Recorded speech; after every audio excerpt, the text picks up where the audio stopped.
Settle into the sleepy mind channel, and tonight we will explore the northern lights, a phenomenon that appears most often in the far northern regions of the Earth, where long winter nights create the darkness needed to see it clearly.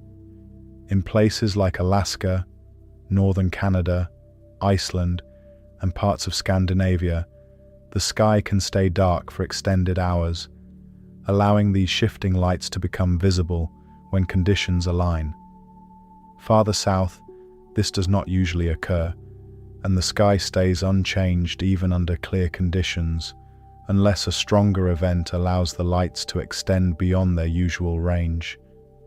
Each year, people travel to these higher latitudes, waiting through cold and quiet nights for a moment when the sky begins to move, knowing that what they are about to see is not always predictable and does not follow a fixed schedule. Across these northern regions, as autumn passes into winter and the hours of darkness grow longer, the sky begins to change in a way that does not happen in most parts of the world. A faint glow can form low along the horizon, stretching across the sky in a long, narrow band that holds its shape without breaking apart. At first, the light is difficult to distinguish, appearing as a pale, almost colorless layer that blends into the darkness around it. But as it becomes more visible, a soft green begins to develop within the band, spreading evenly along its length, while the edges stay dim and undefined. The light strengthens. The green grows clearer and more stable, forming a steady layer that runs across the sky, while faint hints of red start to appear above it, not as a solid band, but as a thin wash that forms and fades along the upper edge. In certain moments, small traces of blue and purple emerge along the sides and within thinner sections of the light, appearing briefly before blending back into the surrounding glow. The colors do not stay fixed in place. They shift and reform continuously, changing as the light begins to lift upward, carrying the green base and the faint upper colors with it as the entire structure rises into the darker sky. The band rises, it separates into vertical forms that lengthen and narrow, creating tall columns of light that stand side by side and extend higher with each passing moment. These columns start to shift, first with small movements, then with more noticeable changes as motion travels through them in waves from top to bottom. The shapes stretch, contract, and reform, following paths that guide their movement in a consistent direction, giving the appearance of structure within something that is constantly changing. The motion does not come from wind or weather, and it does not move randomly across the sky. It follows patterns shaped far above the atmosphere, where forces that cannot be seen from the ground guide how the light forms and changes.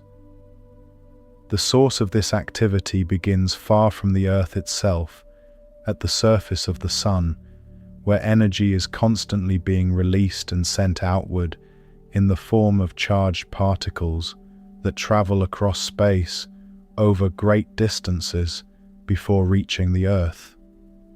When these particles arrive, they do not continue in straight lines. They encounter a region surrounding the planet that redirects their movement, guiding them toward the polar regions along curved pathways that lead them downward into the upper atmosphere. As they descend, they start to collide with the gases present in those upper layers, and each collision releases a small amount of energy that builds as countless interactions occur across a wide area at the same time. What begins as scattered flashes combines into continuous sheets of light that stretch across the sky, forming wide flowing shapes that shift in place while staying connected to the same paths that guided the particles downward. These shapes move in response to the ongoing flow of energy, creating a display that changes continuously while maintaining an underlying structure shaped by forces that stay unseen. Within these shifting forms, color continues to develop and change as the activity builds. The green layer stays most visible, holding steady through the lower portions of the display, while the red above it strengthens and spreads across a wider area. Blue and purple tones appear along the edges and within thinner sections of the light, moving in and out of view as the shapes fold and expand.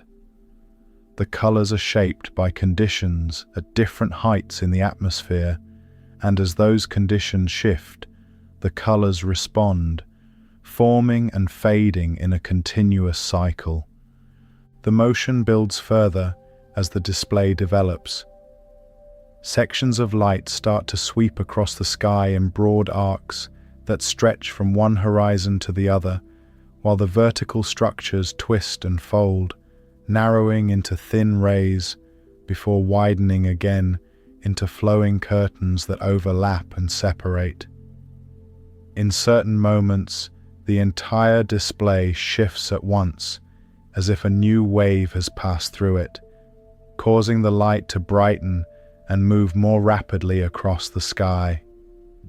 At times, the brightness increases suddenly, and the colors deepen across the entire sky, with the green becoming more intense and the red expanding higher above it, while multiple layers of light begin moving at different speeds. This shift is linked to events that begin at the sun, where larger releases of energy send additional streams of particles outward, and when these reach the Earth, they strengthen the activity already taking place, expanding the display and increasing its movement.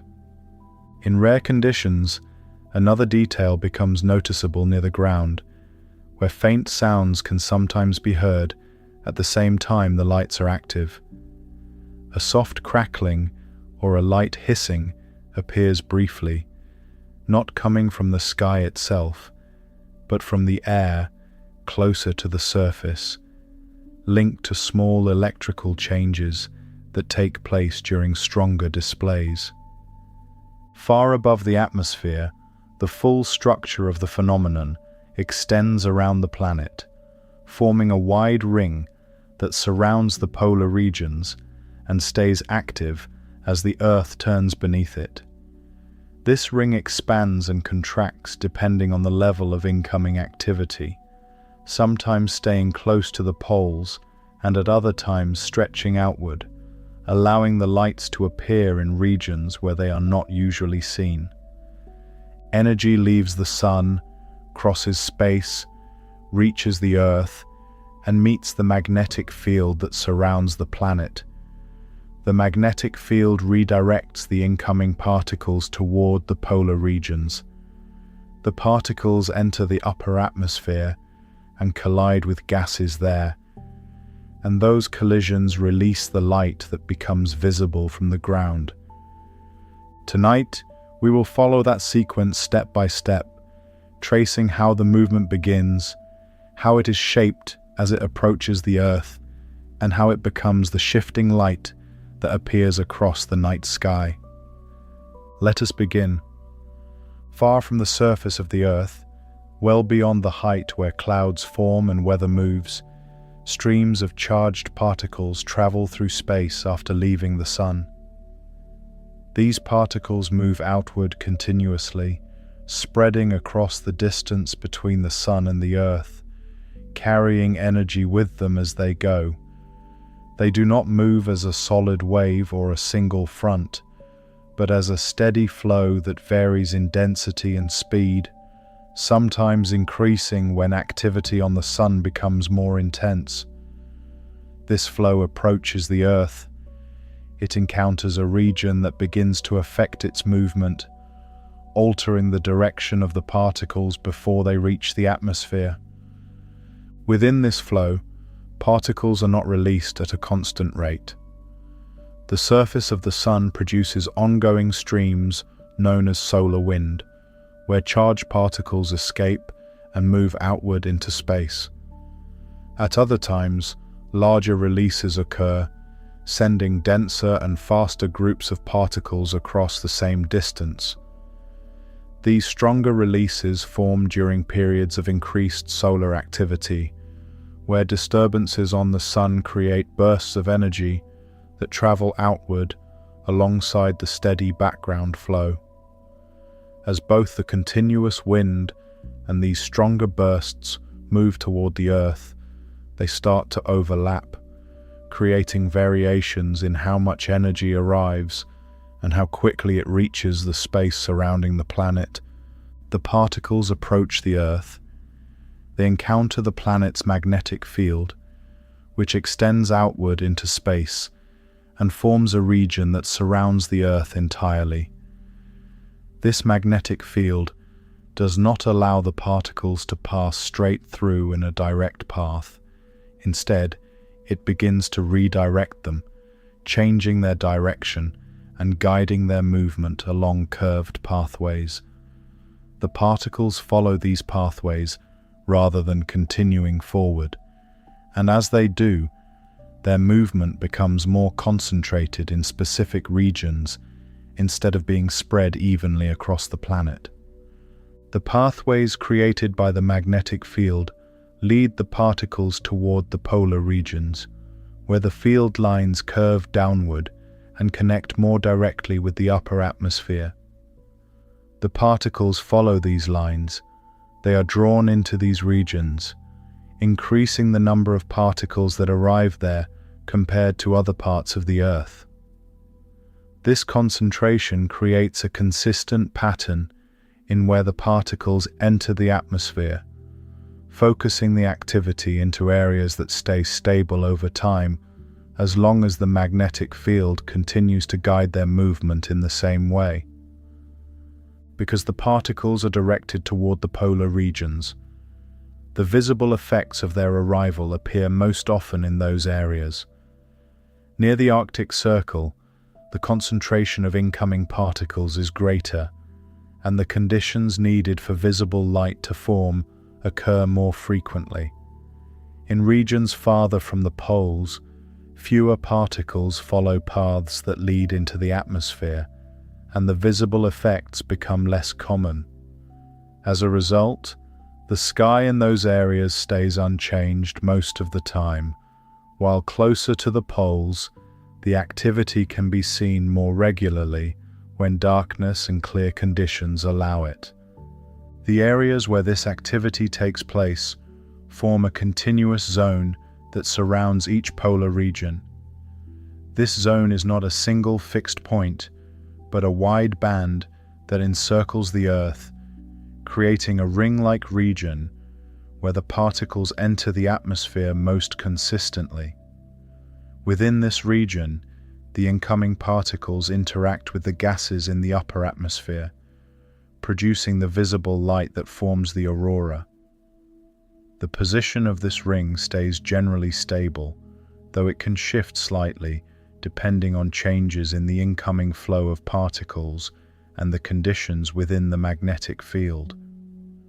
The Earth rotates beneath this auroral region. Different locations move into and out of alignment with the incoming particles. When a location passes beneath this zone, the conditions allow the aurora to become visible if the sky is dark and clear. The Earth continues to turn, that location moves out of alignment, and the activity becomes less visible again.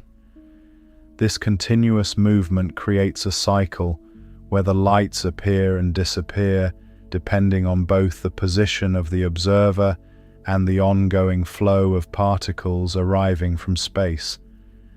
The interaction between the incoming particles and the atmosphere takes place at high altitudes, where the gases are thin and spread out over large distances. The particles collide with these gases. Energy is released in small amounts, building across many interactions to form visible light. These collisions occur within the same auroral region, where the particles are guided, keeping the visible effects contained within that zone while the surrounding areas stay unchanged. Particles continue to leave the Sun and travel toward the Earth. The magnetic field continues to guide them toward the polar regions, and gases in the upper atmosphere continue to release light when those particles collide with them. As new particles arrive, the same auroral region around the poles fills again with collisions and light. High above the surface of the Earth, well beyond the height reached by weather systems and moving air, the interactions that produce the aurora take place across a wide range of altitudes. The particles that have been guided along the magnetic field do not all stop at a single level. Instead, they continue downward until they encounter gases in the upper atmosphere, where collisions start to occur at heights that range from roughly 60 miles to several hundred miles above the ground. At these altitudes, the air is extremely thin, with atoms and molecules spaced far apart compared to the dense layers closer to the surface, allowing incoming particles to travel significant distances before interacting. These particles move through this region. They collide with different types of gases that exist at varying heights. Oxygen is more common at certain levels, while nitrogen is present throughout much of this upper region, and each type of gas responds differently when struck by incoming particles. When a collision occurs, energy is transferred to the gas atom or molecule, causing it to enter an excited state before releasing that energy again in the form of light. The exact color that appears depends on both the type of gas involved and the altitude at which the interaction takes place, since the surrounding conditions affect how that energy is released. At lower portions of this high-altitude region, where oxygen is present in sufficient amounts and the conditions allow for quicker energy release, a green light becomes visible. This green forms across wide areas and often becomes the most prominent color seen from the ground. At higher altitudes, where the conditions differ and oxygen behaves differently after being struck by incoming particles, red light begins to appear instead. This red tends to form above the green layer, often more diffuse and spread out, occupying the upper portions of the visible display. Nitrogen contributes additional colors, producing blue and purple tones that appear in narrower regions or along the edges of the larger structures, adding variation to the overall display. These interactions do not occur uniformly across the entire atmosphere. They stay concentrated within the auroral region, where the incoming particles are guided, and within that region, the altitude of the collisions determines which colors become visible at any given moment. Particles continue to arrive and move along the magnetic field lines. They enter the atmosphere at slightly different angles and speeds, creating variation in where and how these collisions take place. This variation leads to changes in both the brightness and the color distribution within the aurora, even as the overall structure stays within the same general zone. During periods when the flow of incoming particles stays steady, the auroral region, where these interactions occur, stays relatively consistent in size and position. The aurora stays concentrated near the polar regions, and the visible effects follow predictable patterns tied to the guiding structure of the magnetic field. However, this balance changes when activity at the Sun increases and larger amounts of energy are sent toward the Earth. When stronger bursts of particles arrive, they interact with the magnetic field in a way that alters how the particles are guided, allowing the region of activity to expand beyond its usual boundaries. The incoming energy increases. The auroral zone begins to stretch outward from the poles, covering a wider area of the Earth's upper atmosphere. The particles are no longer confined as tightly to the regions closest to the poles, and instead start to enter the atmosphere at lower latitudes. This expansion does not occur gradually over long periods, but can develop over shorter timescales as the incoming flow intensifies, changing the size and position of the region where the aurora becomes visible. When this expansion reaches far enough, the aurora can be seen in locations that do not normally fall within the auroral zone. Areas that usually stay outside of the typical range suddenly align with the incoming particles, allowing the same processes that occur near the poles to take place overhead in these regions. The sky in these locations begins to show the same types of light and movement, though often with differences in intensity and duration, depending on how strongly the particles are being directed into those areas. In cases where the incoming activity becomes particularly strong, the expansion of the auroral zone can reach into middle latitude regions, where the lights are only seen under these intensified conditions. Observers in these areas may see the aurora appear unexpectedly, sometimes extending across large portions of the sky where it is not usually visible. The display may last for a shorter period or appear less frequently than in polar regions, but the same underlying process is taking place, with particles entering the atmosphere and colliding with gases to produce visible light. The level of incoming energy begins to decrease. The expanded region starts to contract again, and the auroral activity returns toward the polar areas, where it is most commonly observed. The particles are once again guided more tightly along the magnetic field lines toward those regions, and the visible effects follow this shift, becoming less common in lower latitudes as the conditions change. This cycle of expansion and contraction continues in response to variations in solar activity, shaping where and how often the aurora can be seen across different parts of the Earth. Particles continue to enter the atmosphere at high altitudes, and collisions continue to occur where oxygen and nitrogen are present. Different heights and different gases continue to produce different colors, and the visible light changes as the incoming flow changes. Within the upper layers of the atmosphere, where the incoming particles continue to move along the paths shaped by the Earth's magnetic field, collisions occur at different heights where specific gases are present in varying amounts. At lower altitudes within this region, oxygen atoms are encountered more frequently under conditions that allow them to release energy quickly after being struck. The incoming particles transfer energy during these collisions. The oxygen atoms enter an excited state and then release that energy in the form of visible light.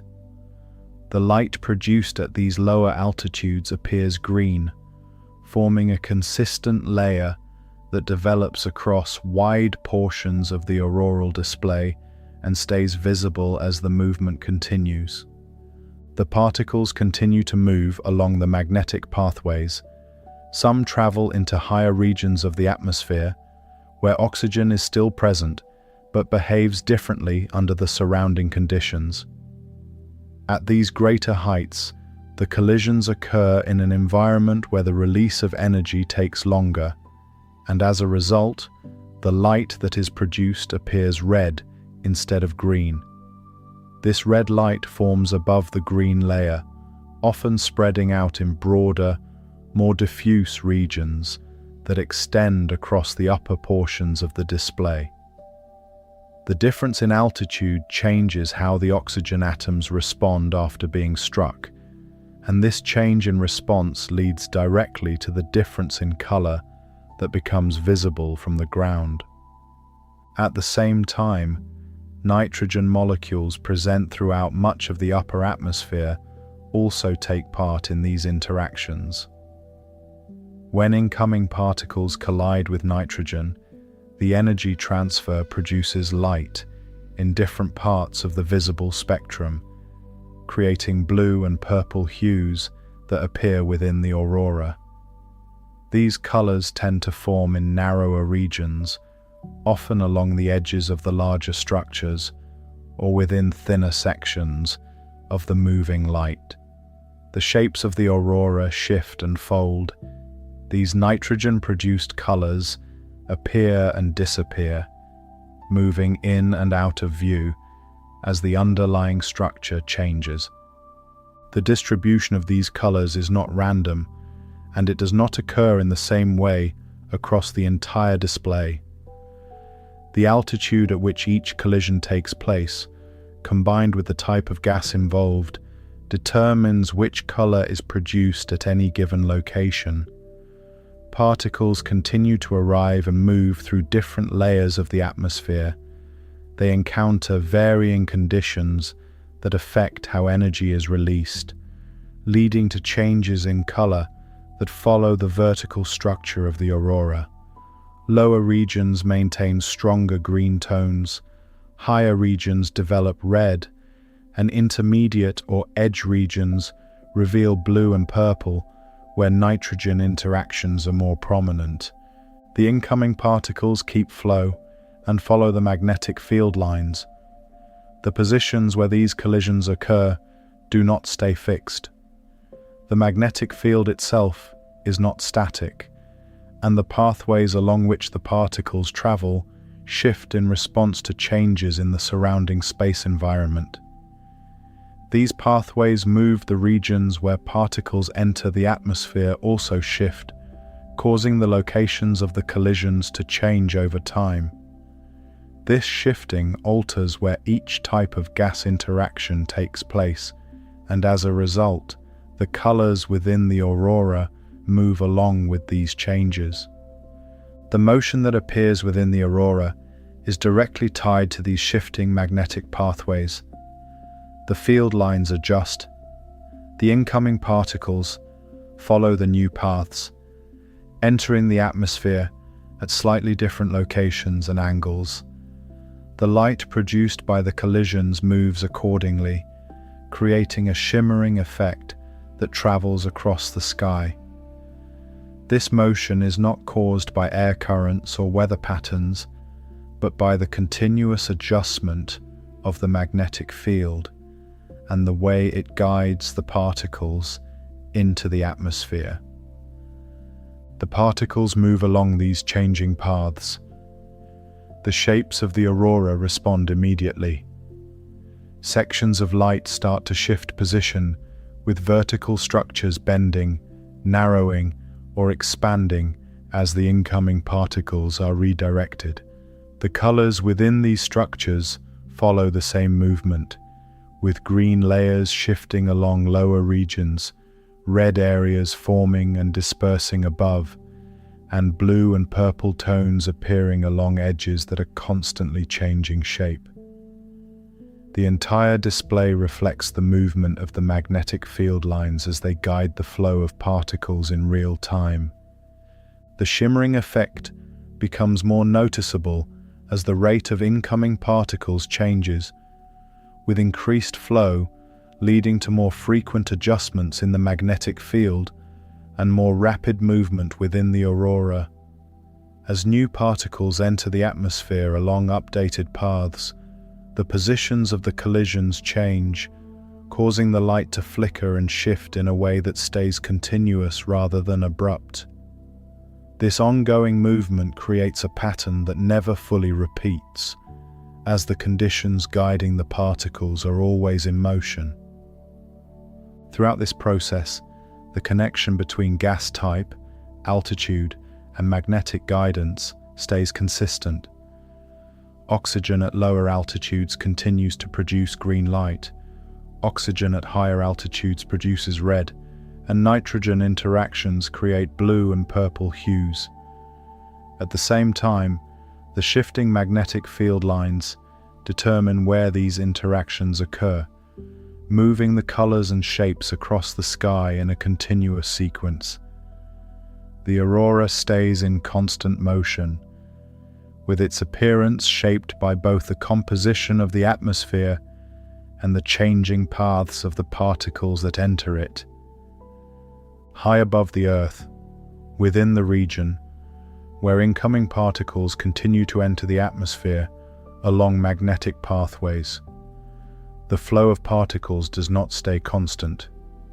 The number of particles arriving, their speed, and the direction from which they approach can all change over short periods of time. These changes occur. The rate at which particles enter the atmosphere also shifts, and the locations where they follow magnetic paths into the upper layers adjust accordingly. When the flow increases, more particles are guided downward at once, and when it decreases, fewer particles follow those same paths. These changes take place continuously, altering the conditions that produce visible light. The incoming flow shifts.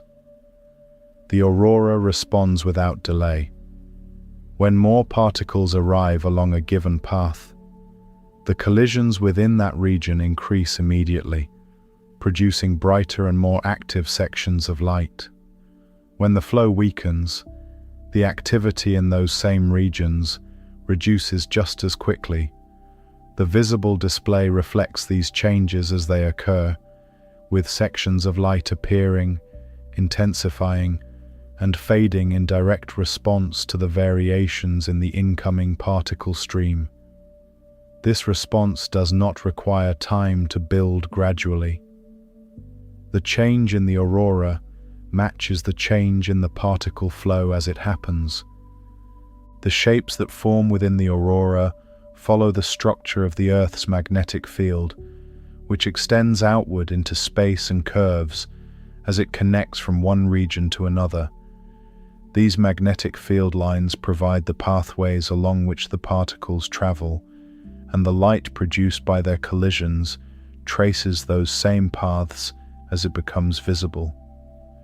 Curved arcs, layered curtains, and narrow rays form along those same routes, and the visible light continues to shift as the field lines shift. Within these larger structures, narrow vertical rays start to form, extending upward from lower regions of the aurora into higher portions of the display. These rays align closely with the direction of the magnetic field lines, following their orientation as they pass through the atmosphere. Each ray represents a concentrated path of incoming particles, where collisions occur along a narrow channel, producing a column of light that stays aligned with the guiding structure of the magnetic field. The field lines shift. These rays adjust their position, maintaining their alignment while changing location. The movement observed within the aurora is shaped by these invisible magnetic structures, which guide the particles as they enter the atmosphere. The field lines adjust in response to conditions in the surrounding space. The paths followed by the particles also change. This causes the regions of light to move, stretch, and reform, creating motion that follows the underlying structure of the magnetic field rather than any movement within the air itself. The apparent motion across the sky is the visible result of particles being redirected along these changing paths. As multiple field lines shift at once, larger sections of the aurora start to move together. Wide curtains of light sweep across the sky, maintaining their connection to the magnetic structure while changing shape and position. These curtains can fold inward, spread outward, or break into smaller sections, depending on how the incoming particles are being guided at that moment.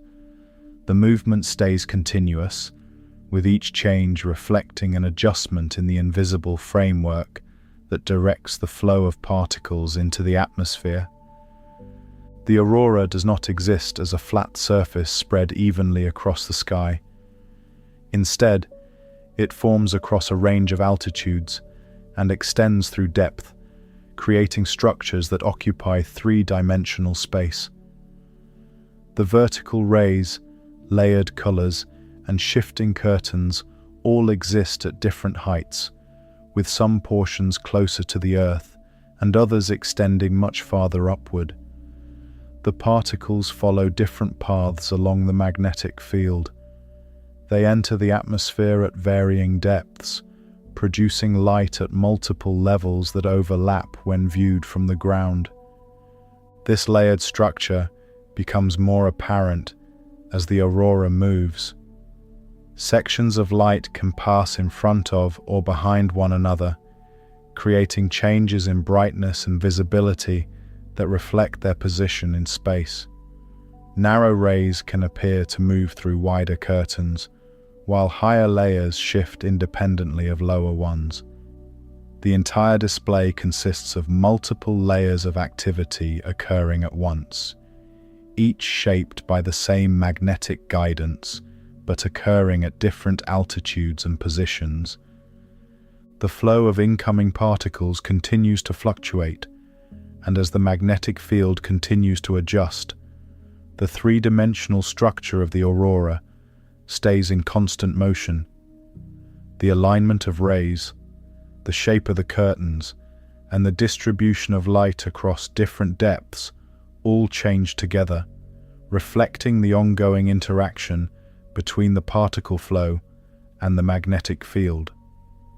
Each visible movement corresponds to a change in how particles are being guided into the atmosphere at that moment. Light continues to appear at different heights and along different paths, with nearer sections moving across lower regions of the sky and higher sections shifting above them. The particle flow continues to change. The magnetic field continues to adjust, and the light continues to form along those changing paths. High above the surface of the Earth, the aurora continues to form within the upper atmosphere, where incoming particles follow magnetic pathways and collide with gases at great heights. While the light produced by these interactions stays visible across wide areas of the sky, the activity does not stay confined to what can be seen from the ground. Beyond the atmosphere, above the region where these collisions occur, the full structure of the aurora extends outward into space, forming a continuous band of activity that surrounds the polar regions. From this higher vantage point, the aurora appears not as separate moving shapes, but as a glowing ring that encircles the Earth, maintaining its structure as the planet rotates beneath it. This ring is not fixed in a rigid position. It expands and contracts depending on the incoming flow of particles, shifting its size and intensity as conditions change. When the flow of particles increases, the ring becomes more active and extends outward, covering a larger portion of the upper atmosphere. When the flow decreases, the activity becomes more concentrated again, drawing the visible effects closer to the polar regions. From space, these changes appear as a continuous adjustment of the ring, with sections brightening, dimming, and shifting position as the underlying flow of particles varies. While this activity continues at high altitudes and beyond the atmosphere, conditions closer to the ground can also be affected under specific circumstances. During certain periods of increased activity, changes occur in the lower layers of the atmosphere that allow small electrical interactions to take place. These interactions do not produce visible light in the same way as the collisions higher above, but they can create subtle effects that are sometimes noticeable at ground level. In rare conditions, these electrical interactions lead to the production of faint sounds that occur at the same time as visible auroral activity. These sounds do not originate from the upper atmosphere where the light is produced. Instead, they occur much closer to the surface, where changes in the electrical state of the air can result in brief discharges. These discharges produce small amounts of energy that are released as sound, creating a faint but detectable effect for those present under the right conditions. Observers who experience these conditions have described hearing soft crackling or light hissing sounds, often occurring during periods when the aurora is active overhead. The sounds are not continuous and do not occur during every display. They appear briefly and then disappear, sometimes aligning with changes in the movement or brightness of the light above, though the connection is not always consistent. The conditions required for these sounds to occur depend on factors near the ground, as well as the level of activity in the upper atmosphere, making them relatively uncommon compared to the visual display. The process that leads to these sounds involves changes in electrical charge within the air near the surface. The aurora becomes more active. The distribution of electrical energy in the atmosphere can shift, creating conditions where small discharges become possible. These discharges occur over very short distances and release energy quickly, producing the faint sounds that have been reported. Unlike the broad interactions that produce visible light at high altitudes, these close to the ground events are localized and occur within a much smaller region. Because these sounds are difficult to observe and do not occur consistently, they remain an area of ongoing study. Researchers continue to investigate the conditions under which they appear, examining both the activity in the upper atmosphere and the changes occurring closer to the surface. Measurements are taken to understand how electrical charge builds and is released in these situations, and how this process relates to the visible movement of the aurora above. The lack of consistent observations makes it challenging to isolate the exact conditions required, and the phenomenon continues to be examined as new data becomes available. At the same time, observations from space provide a broader view of how the aurora behaves on a global scale. Satellites orbiting the Earth pass above the regions where the aurora forms, capturing images of the glowing ring as it shifts and changes. These observations show how the activity is distributed around the polar regions, revealing patterns that are not visible from the ground. The ring appears continuous, with variations in brightness and structure that reflect changes in the incoming flow of particles and the response of the magnetic field. The Earth rotates. Different regions move beneath this ring, passing into and out of alignment with the incoming particles. From space, this movement is visible as the planet turns, while the auroral activity stays concentrated in the same general region around the poles. The interaction between the rotating Earth and the relatively stable ring of activity creates a continuous cycle of visibility, where the aurora appears in different locations over time, depending on their position relative to the incoming particle flow. Satellites continue to move above the atmosphere, while observers stay on the ground below.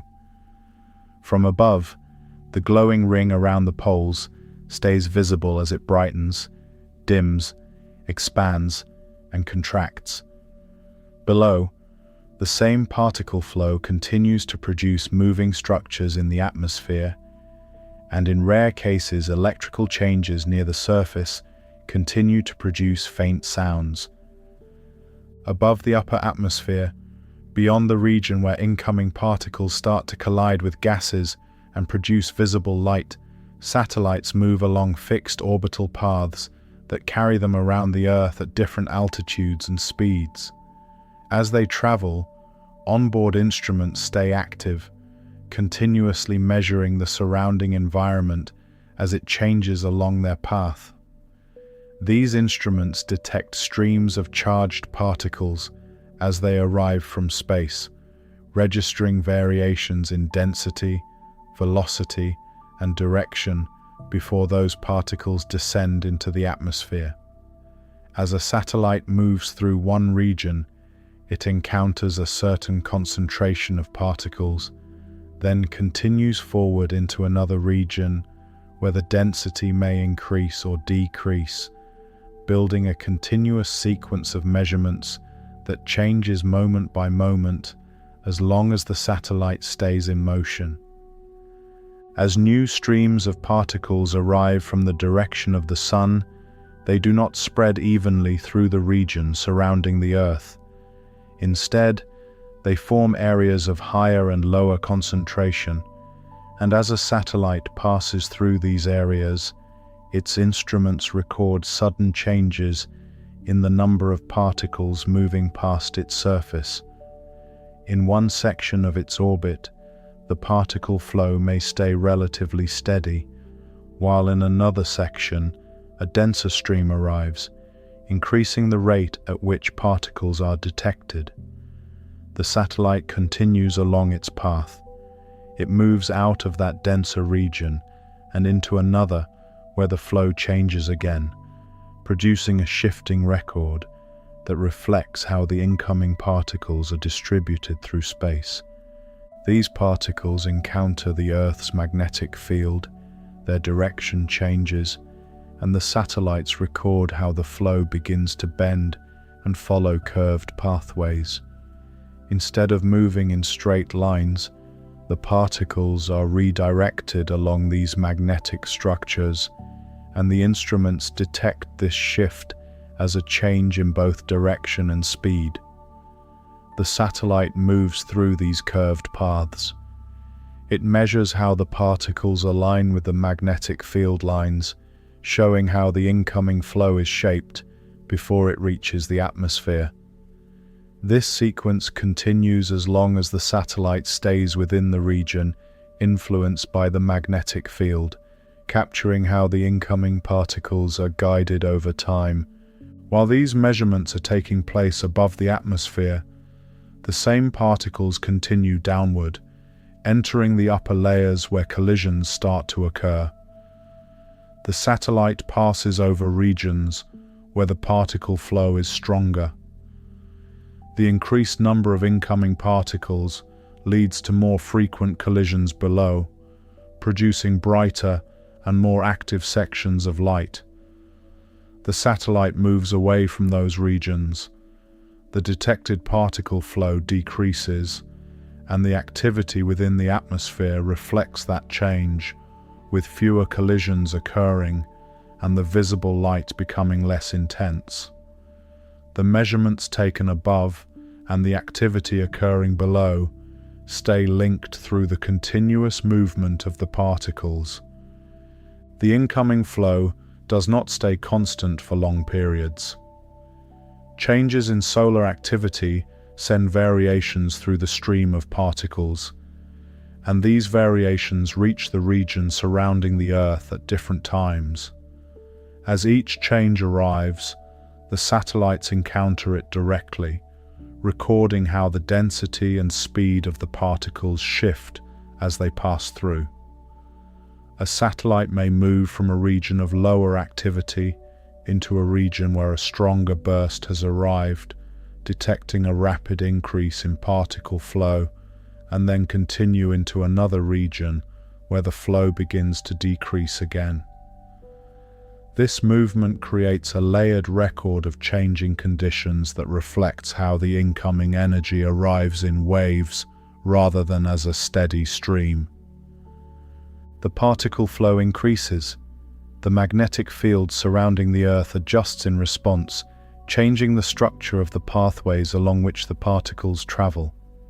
Satellites moving through this region detect these changes as shifts in the direction of the particle flow, with the paths bending differently than before. The satellite continues along its orbit. It encounters regions where the field has stretched outward and others where it has compressed inward, recording how the incoming particles respond to these changes in real time. These changes extend beyond the immediate region where the aurora forms, affecting the broader environment through which satellites move. As particle density increases, the conditions surrounding the satellite become more active, with more charged particles interacting with the spacecraft as it continues along its path. These interactions can affect the systems on board, as the satellite moves through regions where the surrounding environment is no longer stable. The satellite exits these regions and continues into areas with lower particle density. The surrounding conditions shift again, reducing the level of interaction. At the same time, signals transmitted between satellites and receivers on the ground travel through the upper layers of the atmosphere where these particle interactions are taking place. As a signal moves from a satellite toward the surface, it passes through regions where the density of charged particles is changing. In areas where particle flow is increased, the conditions within the atmosphere shift, and the path taken by the signal can change as it travels through these layers. The signal continues downward. It may pass through multiple regions where the conditions vary, altering its path slightly at each stage. When the incoming particle flow becomes stronger, these changes in the atmosphere become more pronounced. Signals used for positioning and navigation pass through areas where particle density is higher, and as they move through these regions, their paths shift more noticeably. A signal leaving a satellite may follow one path under stable conditions, but when the particle flow increases, that same signal may take a slightly different route as it passes through the altered layers of the atmosphere. The signal reaches the ground. These small changes accumulate, affecting the final position where the signal arrives. The particle flow continues. These altered conditions stay in place, and signals passing through the atmosphere continue to follow these adjusted paths. When the incoming flow decreases, the density of charged particles in these regions begins to return toward previous levels, and the signal paths gradually shift back toward their original routes. This sequence repeats as long as the incoming particle flow continues to vary, with signals adjusting continuously as they move through changing atmospheric conditions. Closer to the surface, the changes extend further into systems that rely on stable electrical conditions. The magnetic field shifts in response to incoming particles. Electrical currents start to move through the ground and along long conductive structures. These currents increase as the incoming particle flow strengthens, moving through networks that extend across large areas. The currents travel. They interact with existing electrical systems, altering the flow within those systems as they continue to move. The strength of these currents increases. The conditions within electrical networks start to change. Equipment designed to manage steady electrical flow encounters variations that move through the system, affecting how energy is distributed. These changes continue. Protective mechanisms within the system respond, adjusting or shutting down sections of the network as the conditions move beyond normal ranges. The incoming particle flow decreases. The strength of these currents reduces, and the electrical systems start to return toward their previous state as the movement of energy stabilizes. Above all of this, satellites continue along their orbits, moving through regions where the incoming particle flow shifts, measuring each change as it occurs. The particles continue to arrive.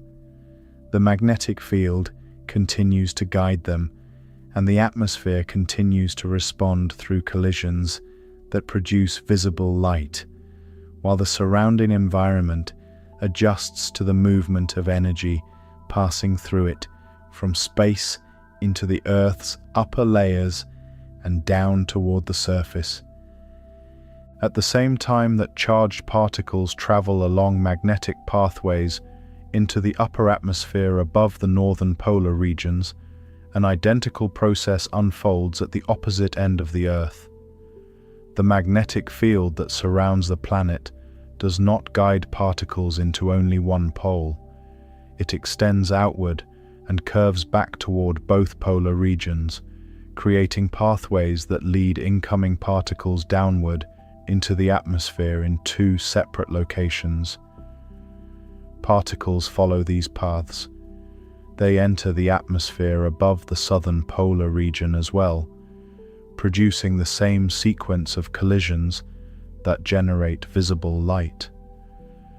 Above the southern polar regions, these incoming particles descend along magnetic field lines and collide with gases in the upper atmosphere at the same range of altitudes as in the north. These collisions occur, light is produced in the same way, forming moving structures that follow the same patterns of alignment and motion. Vertical rays form along the direction of the magnetic field lines. Wide curtains develop and shift, and layers of color appear based on the type of gas and the altitude of the interaction. The physical process stays consistent, with particles arriving, being guided, and then colliding to release energy as visible light. The movement of these particles begins at the Sun in the same way for both regions. Streams of charged particles leave the surface of the Sun and travel outward through space, spreading across the region surrounding the Earth. These particles encounter the Earth's magnetic field. They are redirected toward both poles simultaneously. The same variations in solar activity that increase or decrease the flow of particles affect both regions, causing the level of activity in the northern and southern auroras to change together as the incoming flow shifts. The Earth rotates.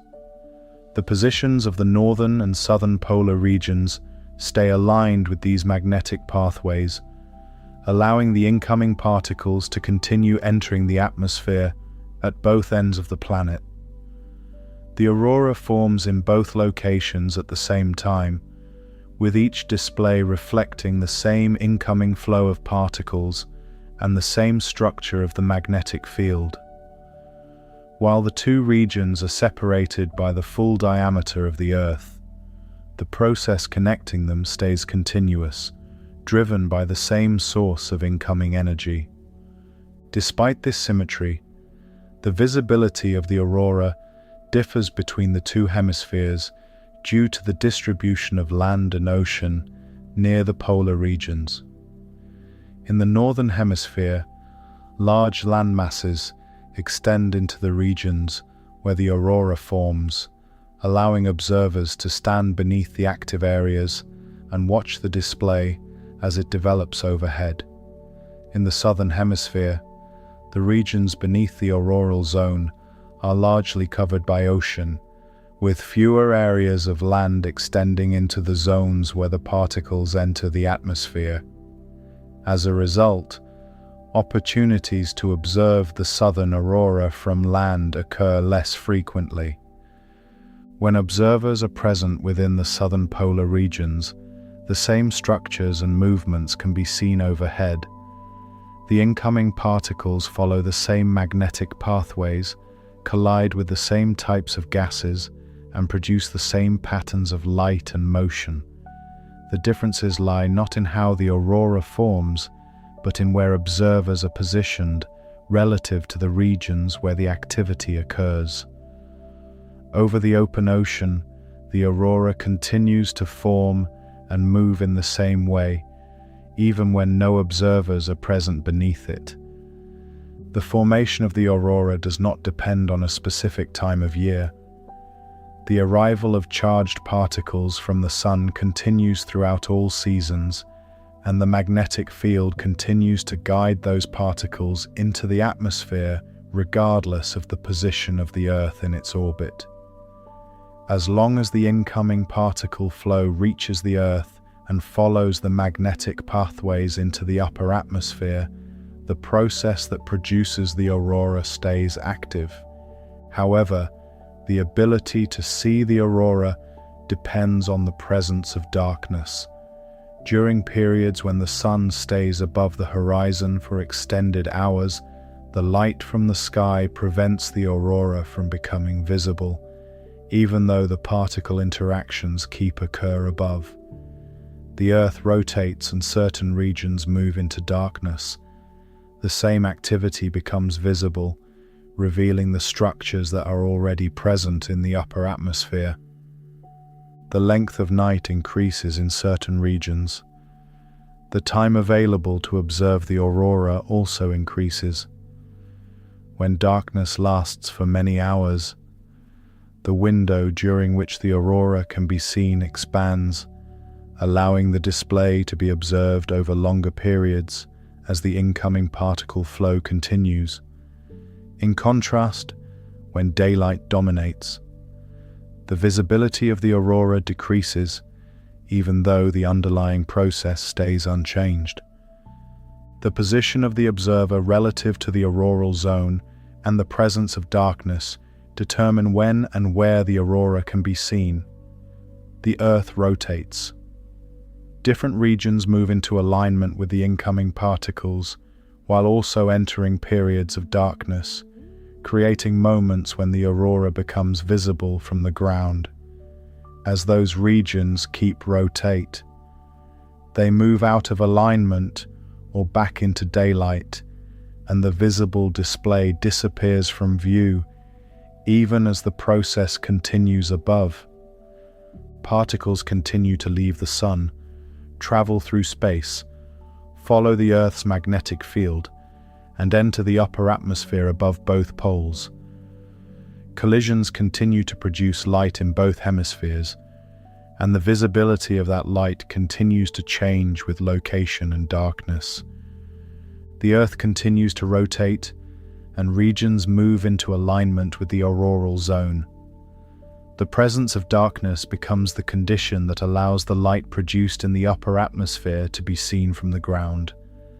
In higher latitudes, the length of night changes over the course of the year, and as winter approaches, the period of darkness increases. The sun stays below the horizon for longer stretches of time, allowing the sky to stay dark for extended hours.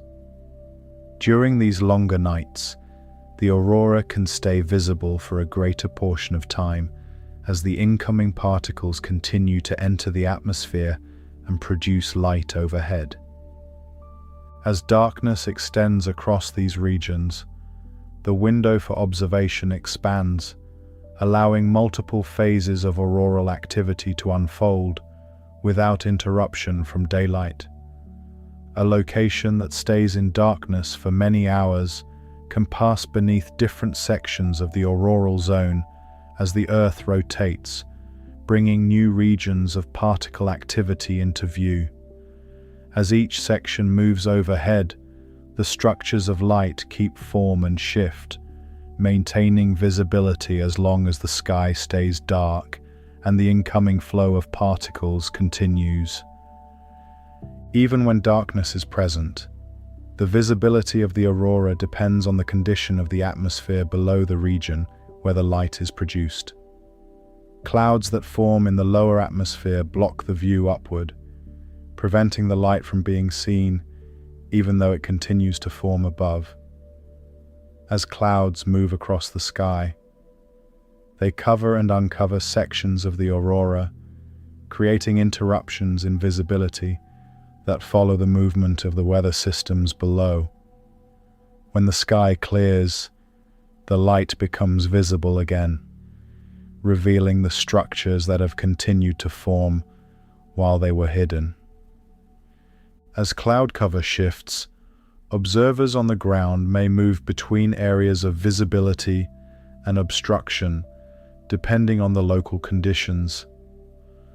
A region with clear skies allows the light from the aurora to pass through the atmosphere without interference, making the structures above fully visible. In contrast, even a thin layer of cloud can reduce the visibility of the light, diffusing it or blocking it entirely. The presence or absence of clouds determines whether the ongoing activity in the upper atmosphere can be seen from the ground at any given moment. In areas where artificial light is present, additional conditions affect visibility. Light produced by cities, streets, and buildings spreads into the atmosphere, creating a background glow that fills the sky with a constant level of illumination. This glow reduces the contrast between the aurora and the surrounding sky, making fainter sections of the light more difficult to detect. As artificial light increases, the weaker portions of the aurora become less visible, leaving only the brighter sections noticeable against the illuminated background. As an observer moves farther away from sources of artificial light, the sky becomes darker, and the contrast between the aurora and the surrounding environment increases. In these darker locations, even faint structures of light can become visible, revealing details that are not seen in brighter areas. The reduction of artificial light allows more of the aurora's structure to be observed, showing the full range of brightness levels present within the display. The brightness of the aurora itself does not stay constant. As incoming particles continue to enter the atmosphere, the number of collisions taking place changes, affecting how much light is produced at any given time. In periods where the particle flow is lower, fewer collisions occur, and the resulting light appears faint, forming thin structures that are visible but less intense. The particle flow increases. The number of collisions rises, producing stronger light that forms brighter and more prominent structures across the sky. These changes in brightness occur continuously as the flow of particles varies. Sections of the aurora may brighten as more particles enter along specific magnetic pathways, then fade as the flow decreases in those same regions. At the same time, other areas may start to intensify as the particle flow shifts, creating a dynamic pattern where brightness moves across the sky along with the changing distribution of incoming particles. Over longer periods, the overall level of activity follows patterns tied to changes in the sun's output. As solar activity increases, the number of particles released into space also increases, leading to more frequent and more intense interactions within the Earth's atmosphere. During these periods, the aurora appears brighter more often, with stronger displays occurring as the incoming particle flow stays elevated over time. As solar activity decreases, the flow of particles becomes less intense, and the frequency of strong auroral displays reduces. The aurora continues to form, but the brightness tends to stay lower, with fewer periods of intense activity. Smaller changes in the incoming flow alter the brightness and motion of the light from one moment to the next. Throughout all of these conditions, the visibility of the aurora depends on the combination of darkness, atmospheric clarity, and the level of incoming particle activity. The Earth rotates, regions move into darkness, clouds shift across the sky, artificial light varies by location, and the incoming particle flow continues to change, all contributing to when and how the aurora becomes visible from the ground. On the surface of the Sun, large regions form where magnetic fields emerge from within and extend outward into the surrounding space, creating areas where the structure of the surface becomes more complex. These regions appear as darker patches that develop over time, beginning as small formations that grow in size as the magnetic field strengthens beneath them. The Sun continues to rotate. These regions move across its surface, carried from one side to the other, while their structure continues to change. New regions form, while others start to fade, creating a pattern where the number of these active areas increases and decreases over extended periods. More of these regions develop. The magnetic fields within them start to interact more strongly, twisting and reconnecting in ways that store increasing amounts of energy. These interactions do not occur all at once, but build gradually, with the magnetic structure becoming more complex as the regions grow. The energy continues to accumulate. The structure within these regions becomes less stable, and the conditions for releasing that energy start to form. The longer these regions stay active and the more numerous they become, the greater the amount of energy that can be released from the surface of the Sun. When this stored energy is released, it sends streams of charged particles outward into space, adding to the continuous flow already moving away from the Sun. These releases do not occur at a constant rate. Instead, they happen more frequently during periods when the number of active regions is higher. More regions form across the surface. The likelihood of these releases increases, and the particle flow moving through space becomes more variable, with stronger bursts traveling alongside the steady background stream. Over time, the number of active regions begins to decrease, and the surface of the Sun enters a quieter phase. Fewer regions form, and those that stay tend to be smaller and less complex. The magnetic fields within these regions still interact, but the buildup of energy occurs more slowly, and the releases that send particles outward happen less frequently. This phase continues. The particle flow becomes more stable, with fewer strong bursts moving through space and reaching the Earth. The Sun transitions between these phases of increasing and decreasing activity. The flow of charged particles traveling outward reflects these changes. During periods of higher activity, more frequent and more intense bursts of particles move through space, increasing the number of times the Earth encounters denser streams. During quieter periods, the particle flow stays present but produces fewer broad variations, reducing the frequency of stronger interactions with the Earth's magnetic field. These streams of particles leave the Sun. They travel outward across the distance between the Sun and the Earth, moving through space over extended periods of time. The particles do not travel as a single uniform wave. Instead, different portions of the stream move at different speeds, with some particles traveling faster and others moving more slowly. As a result, the leading edge of a burst may reach the Earth first, followed by additional particles that continue to arrive over time, extending the duration of the interaction. The particles approach the Earth.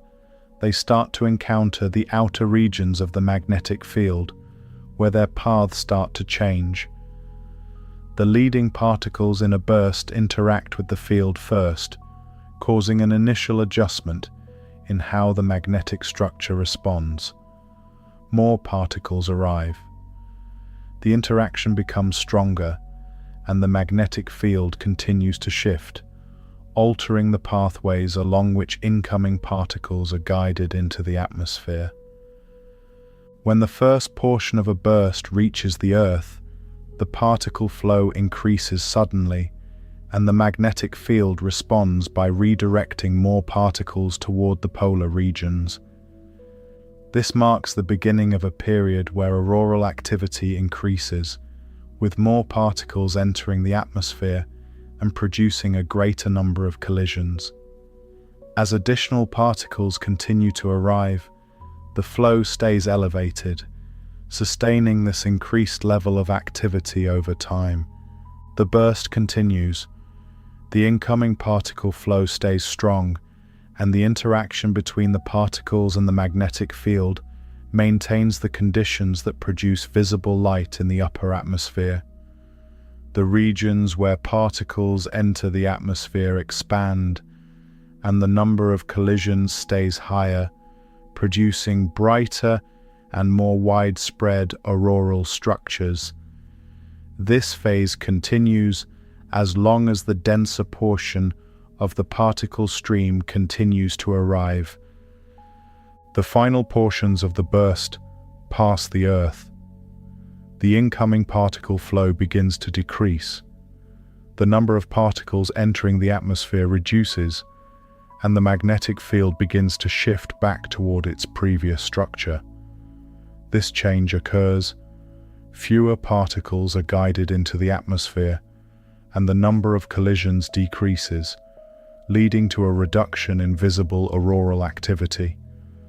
The structures of light become less intense as the particle flow returns toward its baseline level. Even during periods when the Sun stays in a quieter phase, smaller variations in the particle flow keep travel through space and reach the Earth. These variations still interact with the magnetic field, guiding particles into the atmosphere and producing visible light, though at lower intensity and less frequency. The aurora continues to form under these conditions, with the level of activity reflecting the reduced energy arriving from the Sun.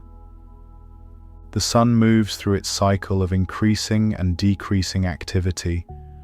The frequency and intensity of auroral displays change in response to the variations in particle flow.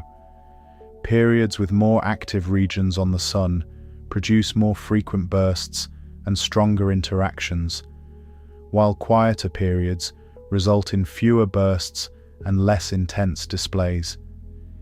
This ongoing sequence continues as the Sun's surface evolves over time, shaping how often and how strongly the aurora appears in the Earth's atmosphere. On the surface of the Sun, when magnetic regions become unstable and start to release stored energy, bursts of radiation and streams of charged particles are sent outward into space. These events occur.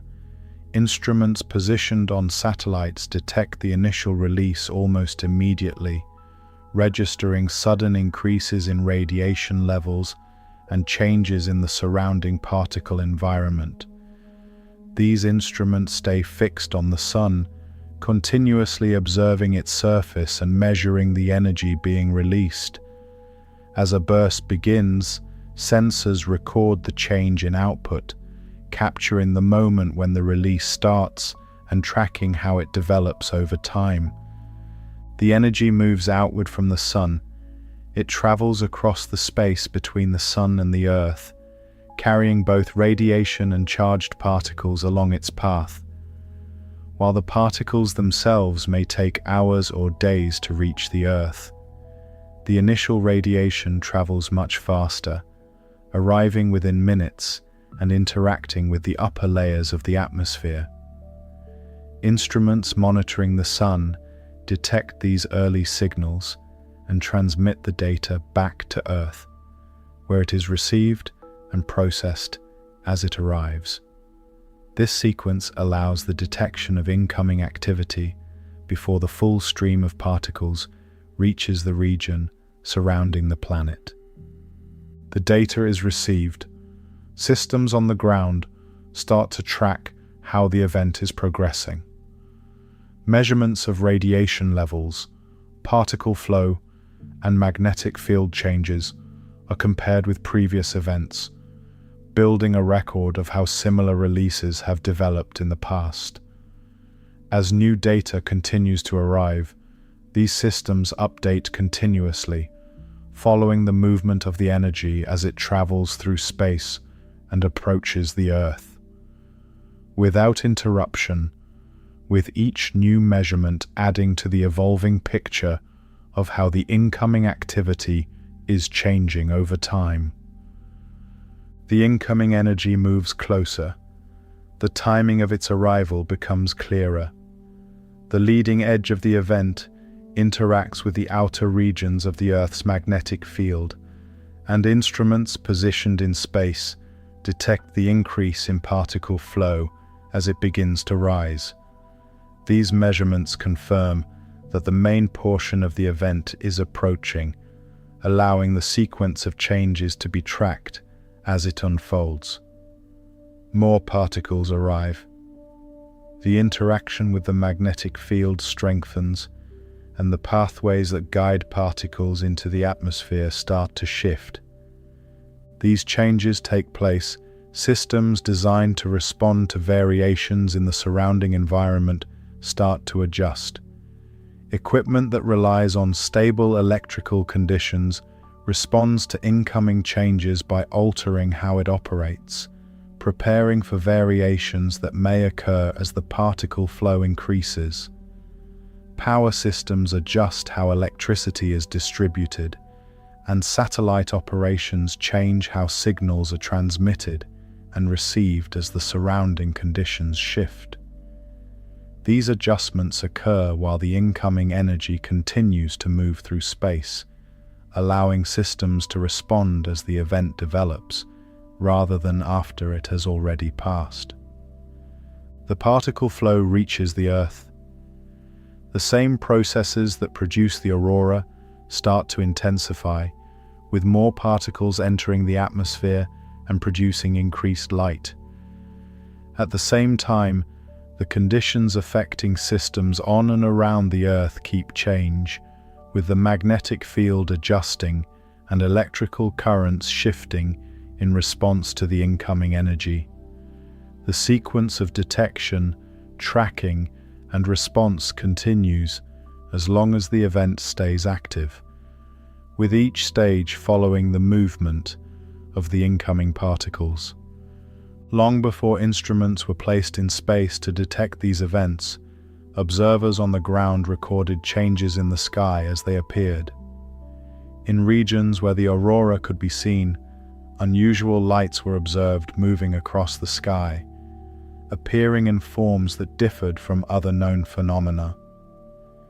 These observations were recorded in written accounts, where descriptions of glowing skies and shifting lights were documented as they occurred.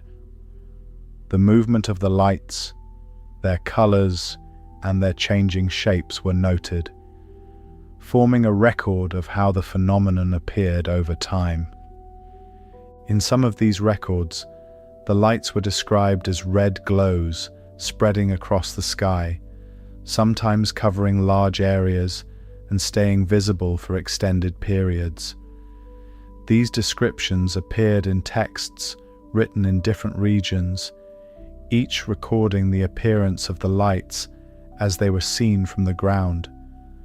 The details varied depending on the location and the conditions at the time, but the consistent presence of moving light across the sky formed a pattern that was recorded repeatedly. Without knowledge of the processes occurring above the atmosphere, observers interpreted these lights based on what was known within their own environment. In some cases, the movement and appearance of the lights were associated with events taking place on the ground, linking the changes in the sky to conditions or occurrences below. The shifting colors and motion were observed directly, but the cause stayed unknown, leading to interpretations that connected the lights to familiar ideas or experiences. These observations continued across different regions and periods of time.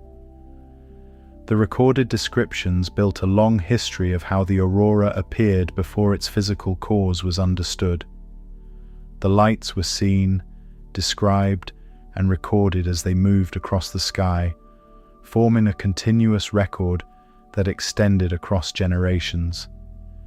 These records preserved the appearance of the aurora as it was observed, capturing the movement and color of the light as it formed and shifted overhead. Energy continues to leave the sun, travel through space, interact with the Earth's magnetic field, and enter the atmosphere where collisions produce visible light. Satellites now detect the early stages of that movement, and the older written accounts preserve the appearance of the light after those collisions formed it in the sky.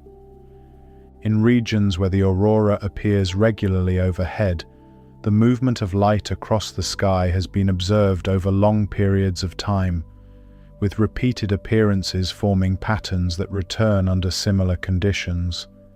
The Earth rotates, and these regions move beneath the auroral zone.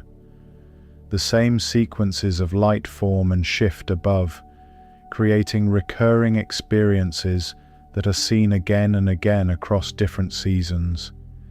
These repeated observations occur in environments where darkness extends for long periods, allowing the structures of light to be seen clearly as they move across the sky.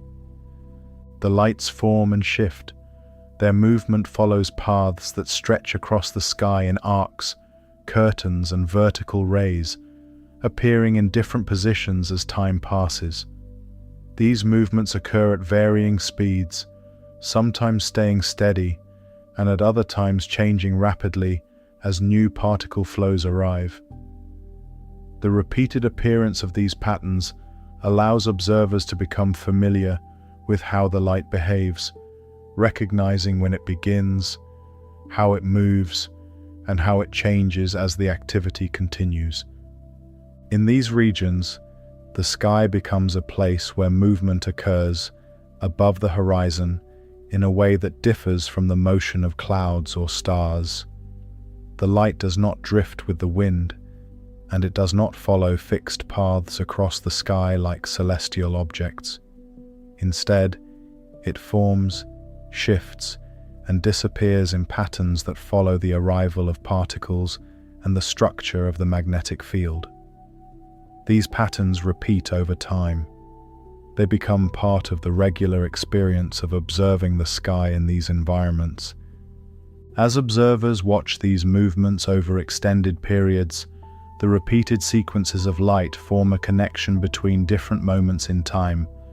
The appearance of the aurora marks periods when the incoming particle flow increases, and its absence marks times when the activity decreases, or when conditions prevent it from being seen. These changes occur alongside other environmental conditions, such as extended darkness or shifting seasonal patterns, linking the appearance of the aurora to broader changes in the surrounding environment. In areas where the aurora appears frequently, its movement across the sky becomes part of how the environment is experienced over time. The changing position of the light, the direction in which it moves, and the way it forms and disappears contribute to an ongoing sequence of observation that continues across seasons. The Earth rotates, and these regions pass beneath the auroral zone. The repeated appearance of the light forms a pattern that is recognized through continued observation. These observations continue. Different descriptions of the light and its movement are formed based on how it appears in the sky. The shifting shapes, changing colors, and continuous motion create visual patterns that resemble movement across a wide area, with sections of light forming and dissolving as the activity changes.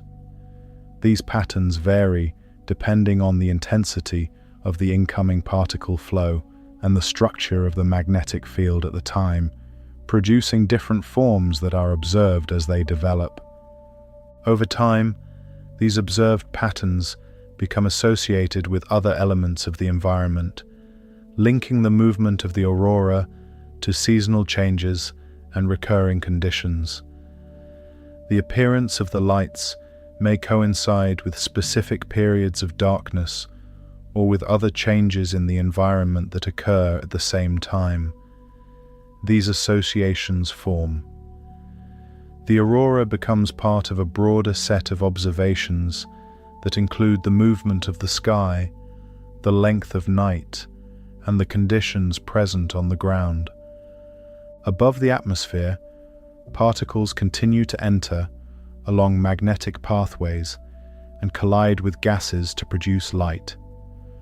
From the ground, the moving light continues to follow the same patterns that repeated observers recorded over time, even before the physical cause was measured directly. As scientific study develops, instruments start to measure the properties of the aurora and the conditions under which it forms. Observations from the ground are combined with measurements of magnetic fields and particle flow, allowing the physical process to be examined in detail.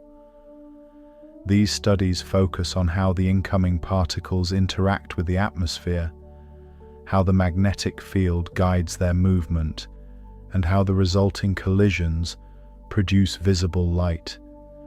The sequence of events that leads to the aurora becomes more clearly defined through these measurements. These measurements continue.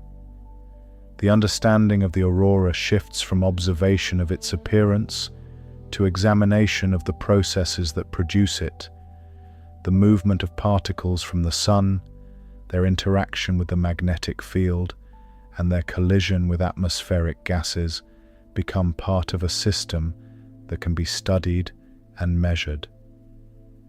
This change allows the aurora to be examined as part of a larger set of interactions between the sun and the earth, connecting the visible light in the sky to processes occurring across a much larger scale.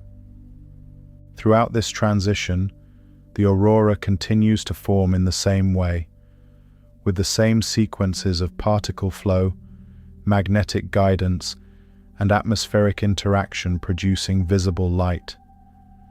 The observations made over long periods stay connected to the physical process that is later measured and understood, with both forms of observation describing different aspects of the same ongoing phenomenon.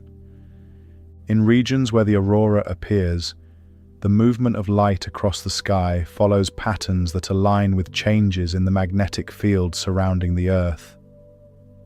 Particles enter the atmosphere along curved pathways. The resulting light forms shapes that match the structure of those pathways. These shapes shift position as the magnetic field changes, moving in ways that stay consistent with the direction of the field lines. Repeated observations show the same alignment as the aurora forms, shifts, and changes overhead. The light forms in arcs and vertical rays. Its position and orientation stay connected to the direction of the magnetic field at that location. When the magnetic field shifts, the pathways followed by incoming particles also change, and the regions where collisions occur move accordingly. The light produced by these collisions follows the same movement, maintaining alignment with the changing field lines. This consistent relationship between the structure of the aurora and the magnetic field becomes visible as the light continues to form and shift in response to changes in the surrounding environment. As measurements of the magnetic field start to be taken, instruments detect variations in its strength and direction during periods when the aurora is active. These variations occur at the same time that the light in the sky becomes more dynamic, with increased movement and changes in brightness. The recorded changes in the magnetic field correspond with the observed changes in the aurora, showing that both are part of the same sequence of interactions involving incoming particles and the structure of the field. As observations continue over time, the connection between the aurora and changes in the magnetic field becomes clearer through repeated measurement and comparison. When incoming particle flow increases, both the activity in the aurora and the variations in the magnetic field increase. When the particle flow decreases, both return toward previous levels. This parallel change continues as long as particles arrive and interact with the magnetic field, linking the visible movement of light to changes in the magnetic environment surrounding the Earth. Beyond the Earth, the same type of interaction occurs in other locations where a magnetic field and an atmosphere are present. As charged particles move through space and encounter planets with magnetic fields, they are guided along pathways similar to those around the Earth. These particles enter the atmospheres of those planets and collide with gases, producing light in a process that follows the same sequence of events seen on Earth. The movement of particles, their interaction with magnetic fields, and their collision with atmospheric gases continue in the same order, producing visible effects where the conditions allow. Around larger planets such as Jupiter and Saturn, strong magnetic fields extend far into space, creating wide regions where incoming particles are guided toward the polar areas. These particles follow the magnetic pathways and enter the atmospheres of these planets. They collide with gases in the same way as on Earth, producing light that forms auroral structures. These structures appear in regions aligned with the magnetic field, forming rings and moving patterns that reflect the same type of interaction between particles and atmospheric gases. Particles continue to enter the atmospheres of these larger planets. The strength of the magnetic field and the density of the incoming particle flow affect how much light is produced. On Jupiter, the magnetic field is much stronger than on Earth, and the incoming particle flow is also more intense. As a result, the collisions that occur in Jupiter's atmosphere produce much larger amounts of light, forming auroral structures that are more powerful and extend across wider regions. The interaction between incoming particles and the magnetic field on Jupiter continues over a larger area, with the pathways guiding particles into the atmosphere, covering a broader region around the planet. Particles move along these pathways and collide with atmospheric gases. The resulting light forms structures that are larger and more intense than those seen on Earth. The increased strength of the magnetic field and the higher energy of the incoming particles combine to produce a more powerful version of the same process. On Saturn, a similar sequence occurs, with particles guided along magnetic pathways into the atmosphere, where they collide with gases and produce light. The magnetic field directs the incoming particles toward the atmosphere. The gases release light during collisions, and the aurora continues to form along those paths. These processes continue across different planets. The sequence of particle movement, magnetic guidance, and atmospheric interaction stays consistent. The differences in scale and intensity reflect variations in the strength of the magnetic field and the conditions within each planet's atmosphere. On Earth, the aurora forms within a certain range of intensity and size, while on larger planets, the same process produces more extensive and more powerful displays. Throughout all of these observations, the connection between the aurora and the movement of particles from the Sun becomes clearer as measurements of both the magnetic field and incoming particle flow continue to develop.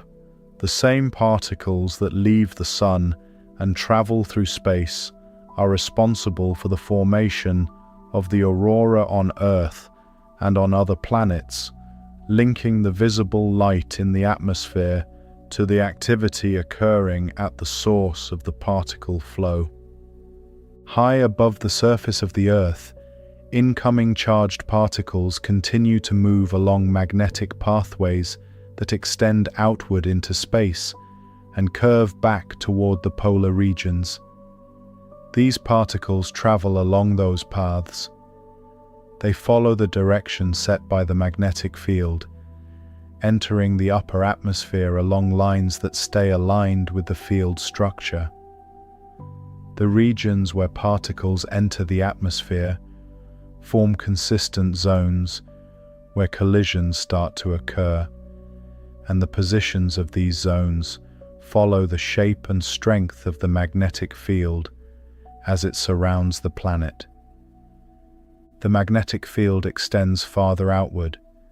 It captures and redirects particles across a wider region of space, guiding them along longer pathways before they descend into the atmosphere.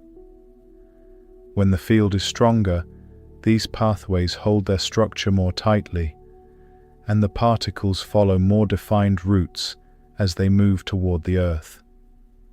The field shifts. The direction of these routes changes, and the locations where particles enter the atmosphere adjust along with them, moving the regions of collision across different parts of the upper atmosphere. Particles continue along these changing paths.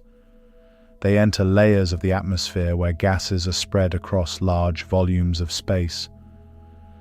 The collisions that occur do not concentrate in a single point, but take place across many locations at once, with particles interacting with atoms and molecules over extended distances. Each interaction releases a small amount of energy, and as these interactions continue across wide regions, the combined effect produces visible light that forms across the sky in structures aligned with the magnetic field. These interactions repeat. The distribution of energy stays spread across the upper atmosphere rather than focusing in one location.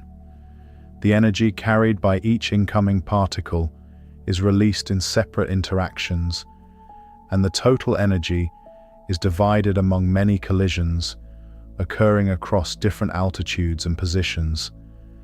The light that forms as a result stays distributed across these regions, following the same pathways that guide the incoming particles as they continue to arrive. The light forms and spreads across the sky. It stays visible against the darker background of the night, but the amount of energy reaching the surface is reduced as it passes through the atmosphere. The distance between the region where the light is produced and the ground causes the intensity to decrease, and the distribution of energy across a wide area further reduces the amount that reaches any single point on the surface. The light continues to move and shift overhead, but its effect at ground level stays limited. The structures of light extend across the sky. Their brightness varies depending on the number of particles entering the atmosphere and the rate at which collisions occur. In areas where more particles are guided into the atmosphere, the light becomes more visible, while in areas with fewer particles, the light stays faint. Even in regions where the light appears stronger, the energy stays spread across the upper atmosphere, and the amount reaching the ground does not increase enough to illuminate the surrounding environment in a noticeable way. Beyond the Earth, similar sequences unfold, where magnetic fields guide incoming particles toward planetary atmospheres. Particles travel outward from a star. They encounter planets with magnetic fields that redirect their paths, guiding them along curved lines toward the polar regions. The particles follow these paths and enter the atmosphere. Collisions occur across high-altitude regions, releasing energy in the form of light that forms structures aligned with the magnetic field. The strength of a planet's magnetic field increases. The pathways guiding particles extend farther into space and capture more incoming particles, increasing the number of interactions that occur within the atmosphere. Larger regions of the atmosphere become involved in these interactions, and the structures of light form across wider areas. The increased number of collisions produces more light, and the structures that form extend across larger portions of the sky. On planets with stronger magnetic fields and more intense particle flow, the same sequence of movement and collision continues, but the scale of the process increases. More particles are guided along the magnetic pathways, more collisions occur across the atmosphere, and the resulting light covers a larger area. The structures formed stay aligned with the magnetic field, and their movement continues to follow the paths along which the particles are guided. The incoming particles continue to travel along these pathways and enter planetary atmospheres.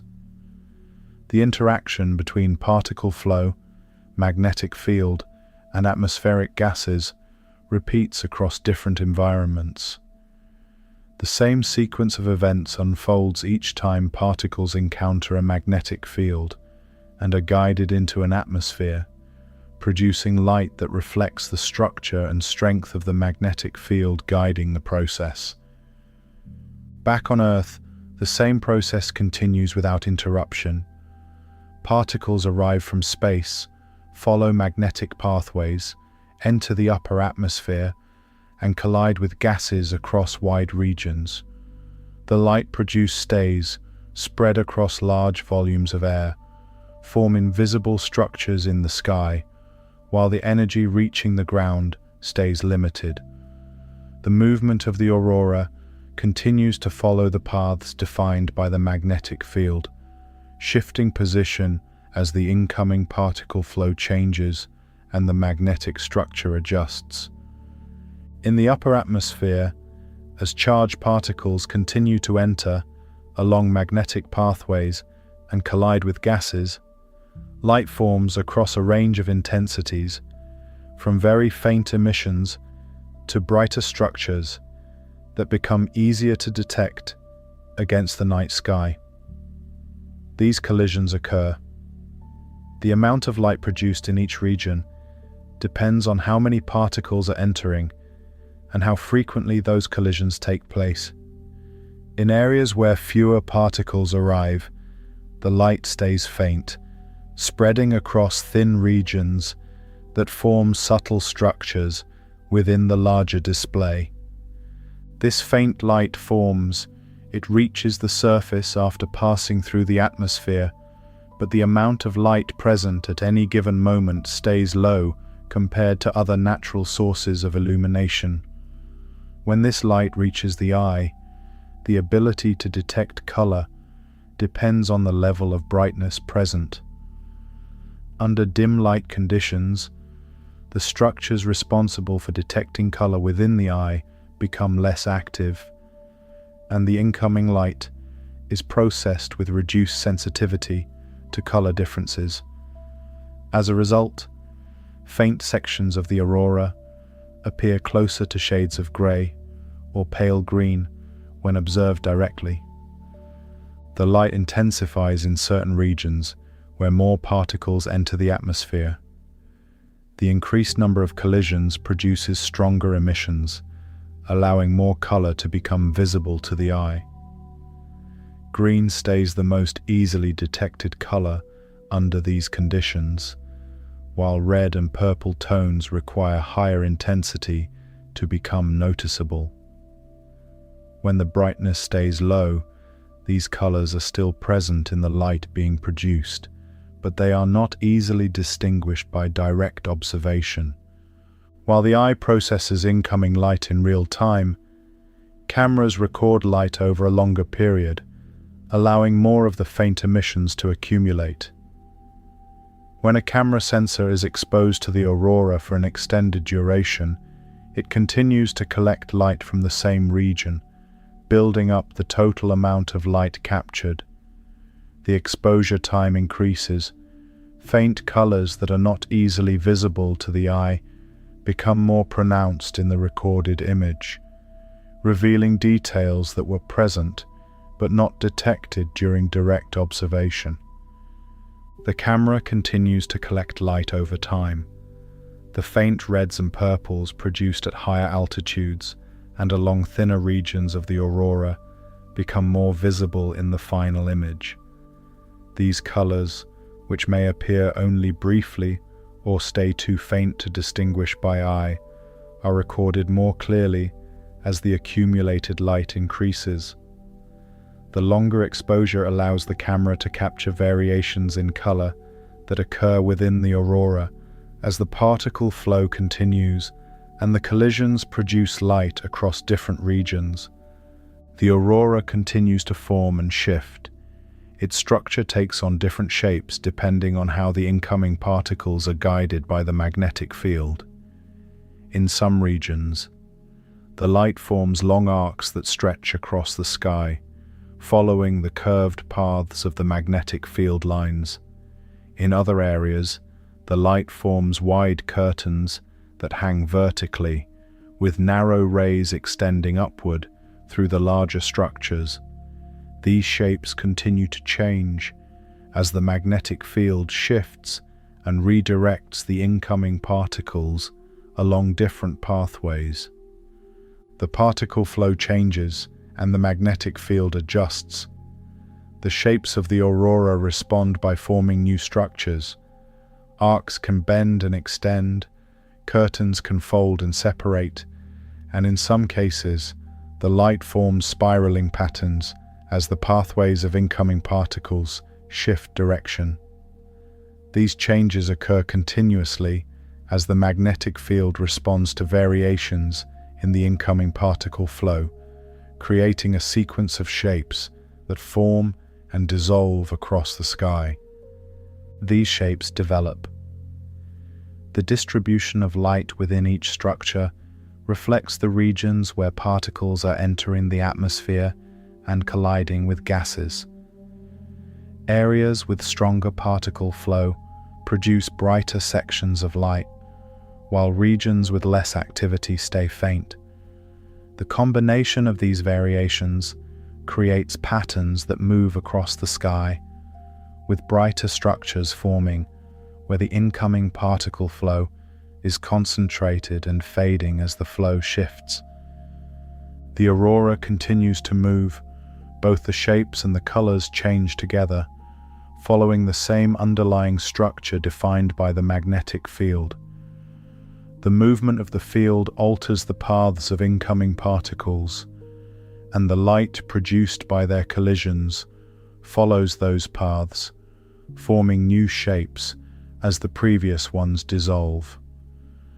The sequence continues without interruption, with each change in the magnetic field producing a corresponding change in the visible structure of the aurora.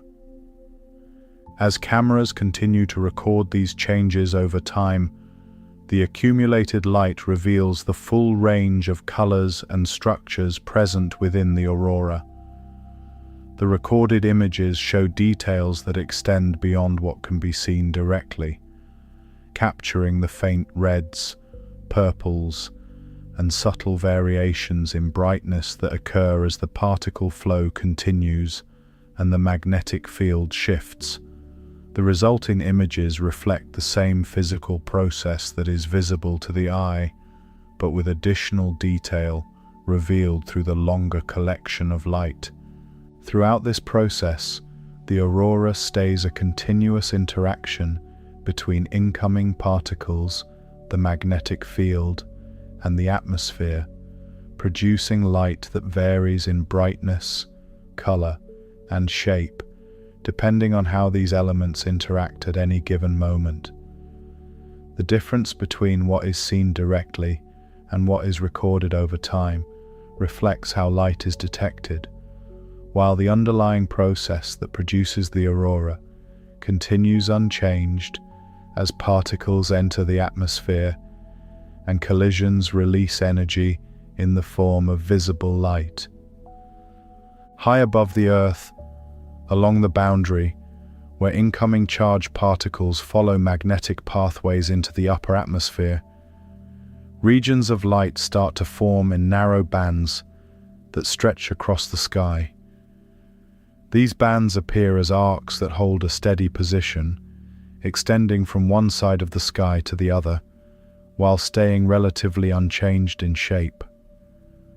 The light within these arcs stays stable, with only small variations in brightness as particles continue to enter along the same magnetic paths and collide with gases at high altitudes. Particles continue to arrive. The arc maintains its position, forming a continuous structure that stays aligned with the magnetic field. The flow of particles entering along this path stays steady, and the collisions producing light occur at a consistent rate, allowing the arc to persist without significant movement. The structure stays stretched across the sky, holding its form while the incoming particle flow continues along the same pathways. At certain moments, the conditions within the magnetic field start to change, altering how the incoming particles are guided. The pathways along which the particles travel shift, and the regions where they enter the atmosphere start to move. These changes occur.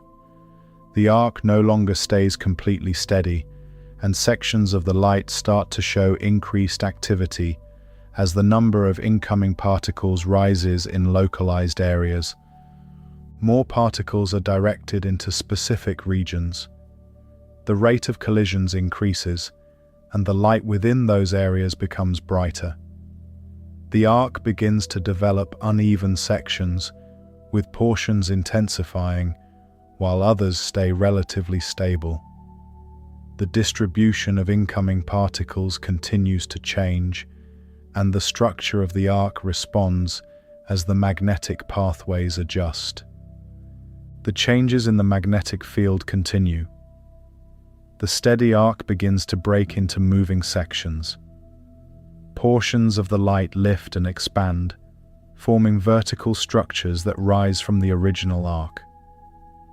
These structures start to move more rapidly as additional particles are guided into the atmosphere along newly adjusted pathways. The transition from a stable arc to a moving structure occurs quickly, with the light shifting position as the underlying particle flow changes. The incoming particle flow increases further. Stored energy within the magnetic field is released, altering the structure of the pathways guiding the particles. This release changes how particles are distributed, sending larger numbers into the atmosphere over a wider area. These particles enter and collide with gases. The amount of light produced increases across multiple regions at once. This release continues. The aurora becomes more active, with multiple sections brightening simultaneously. The vertical structures extend higher, and the movement of the light becomes more pronounced as the particle flow stays elevated.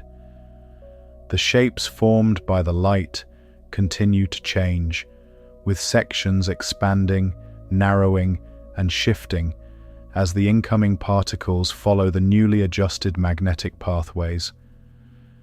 The movement increases. The light begins to spread across a larger portion of the sky, forming broader structures that move continuously.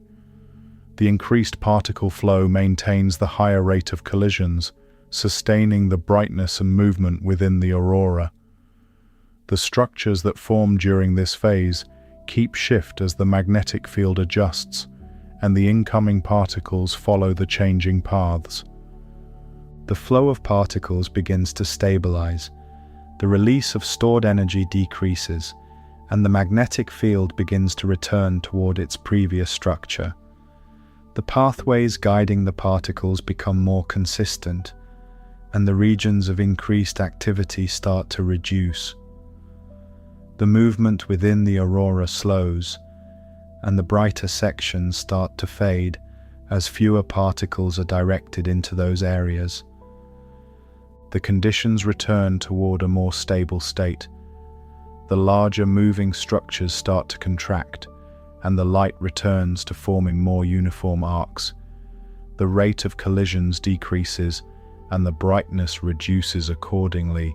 The aurora continues to form as particles enter along the magnetic pathways, but the intensity and movement reflect the reduced level of incoming energy. Throughout this sequence, the transition from a stable arc to a rapidly moving display and back again follows changes in the magnetic field and the flow of incoming particles. The initial arc forms under steady conditions. The increase in particle flow and release of stored energy creates movement and brightening, and the return to lower particle flow restores the more stable structure as the sequence continues. High above the surface of the Earth, within the region where incoming charged particles continue to follow magnetic pathways into the upper atmosphere, the movement of light forms across large areas of the sky. Particles enter along these pathways and collide with gases. The resulting light does not stay fixed in place, but shifts continuously as the locations of these collisions change. A section of light may form along one portion of the sky, hold briefly as particles continue to enter along the same path, and then start to shift as the magnetic field adjusts and redirects the incoming flow. As new particles follow slightly altered paths, the regions where collisions occur move accordingly, carrying the visible light along with them. These shifts continue. The movement of the aurora can extend across large distances in a short amount of time. A vertical ray may appear in one position and then shift several degrees across the sky as the underlying pathway guiding the particles changes. At the same time, adjacent regions may start to brighten as more particles are directed into nearby paths, creating new structures, while others move or fade. The movement does not occur as a single uniform motion, but as a series of shifts across multiple regions, with each section responding to changes in particle flow along its own magnetic pathway. The magnetic field adjusts. The direction of incoming particles changes rapidly, altering the points at which they enter the atmosphere. When these changes occur, the regions of light shift accordingly, sometimes appearing to move across the sky at speeds that reflect the rapid adjustment of the particle pathways. A structure that was stationary moments before can start to move quickly as the incoming particles are redirected, and as long as the particle flow continues along the new path, the light follows that route. This movement does not originate from the air within the atmosphere, The light does not drift or spread due to wind, and it does not follow the motion of clouds or other weather systems. Instead, the motion is controlled entirely by electromagnetic forces that act on the charged particles as they move through space and into the atmosphere. These forces determine the direction and speed of the particles, and the light produced by their collisions reflects that motion directly, staying aligned with the paths defined by the magnetic field. Particles move through the upper atmosphere. They exist within a plasma, where charged particles respond continuously to both electric and magnetic forces. Within this plasma, particles do not travel in straight lines, but follow curved and shifting paths as the forces acting on them change. These changes occur across many regions at once, creating a system where multiple streams of particles move along different pathways simultaneously, each contributing to the formation of light in different parts of the sky. The plasma continues to move. The regions where particles collide with gases shift in response, creating patterns of light that appear to ripple and flow. A curtain of light may start to fold inward as the particle pathways converge, while nearby regions expand as particles are directed into new areas. Vertical rays may stretch upward as particles follow field lines that extend higher into the atmosphere, while other sections spread outward as the pathways shift horizontally. As multiple pathways adjust at the same time, the motion becomes layered, with different sections of the aurora moving in different directions simultaneously. A lower portion of the display may drift in one direction while a higher portion shifts in another, reflecting the differences in how particles are being guided at different altitudes. These layered movements continue as long as the magnetic field stays active and the incoming particle flow continues to change. Despite the rapid and complex motion of the aurora, the region where the light forms stays far above the surface of the Earth, where the atmosphere is thin and the density of air is low. The collisions between particles and gases produce light, but the conditions at these altitudes do not support the transmission of sound over large distances. The spacing between particles in the upper atmosphere prevents sound waves from traveling downward in a way that can be heard at the surface, and the energy released during the collisions is emitted as light rather than as sound. The light continues to move and shift across the sky. The absence of sound stays constant, even during periods of increased activity. Bright and rapidly moving structures can form overhead, with sections of light expanding and contracting as the particle flow changes. But the movement occurs without producing audible effects at ground level. The silence stays as the particles continue to move along magnetic pathways, and the collisions continue to release energy in the form of light. The incoming particle flow continues to vary. The structure of the aurora changes continuously, producing new arrangements of light with each shift in the magnetic field. The paths followed by the particles differ from moment to moment, altering where collisions occur and how the resulting light forms. These changes create new patterns as older ones fade, with each configuration reflecting the specific conditions present at that time. As no two sequences of particle flow and magnetic adjustment are identical, the patterns formed by the aurora do not repeat in the same way. The distribution of incoming particles, the structure of the magnetic field, and the conditions within the atmosphere combine differently at each moment, producing a sequence of light that changes continuously. The aurora stays in motion as long as particles continue to enter the atmosphere, with each new configuration forming from the same process but producing a different arrangement of light.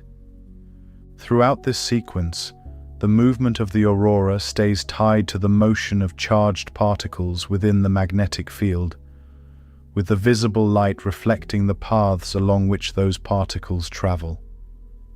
The patterns continue to form and shift as the particle flow changes, maintaining a continuous display of movement that evolves without repeating, driven by the ongoing interaction between particles, magnetic forces, and the atmosphere. The Earth continues to rotate beneath the auroral zone. The regions where incoming particles are guided into the atmosphere stay concentrated around higher latitudes near the polar areas. The magnetic field directs particles along pathways that curve downward into these regions, and as a result, the number of particles entering the atmosphere increases as one moves closer to the poles. This concentration leads to more frequent collisions at high altitudes, producing visible light more often in these areas compared to regions farther away. As locations at higher latitudes pass beneath these concentrated pathways, they encounter a greater number of incoming particles over time. The repeated arrival of these particles increases the likelihood that collisions will occur in sufficient numbers to produce visible light. The Earth rotates. These regions move through the auroral zone more consistently, allowing the sequence of particle entry and light formation to take place more frequently compared to locations at lower latitudes where the incoming particle flow is less concentrated. These regions form a continuous band around the Earth, creating a zone where the aurora appears most often. The magnetic field guides particles into this band. The areas beneath it experience repeated interactions in the upper atmosphere. This band does not stay fixed at a single position, but shifts slightly as the incoming particle flow changes, expanding and contracting while maintaining its overall shape around the polar regions. Locations within this band experience more frequent auroral activity as long as the incoming particles continue to be guided along these pathways. This band continues to shift and adjust. Certain land regions stay positioned within or near it more consistently, allowing repeated observation of the aurora from those locations. Areas such as northern Scandinavia, Iceland, Alaska, and northern Canada lie within the regions where incoming particles are more frequently directed into the atmosphere. These locations rotate beneath the auroral zone. They encounter repeated periods where particle flow enters the atmosphere overhead, producing visible light across the sky.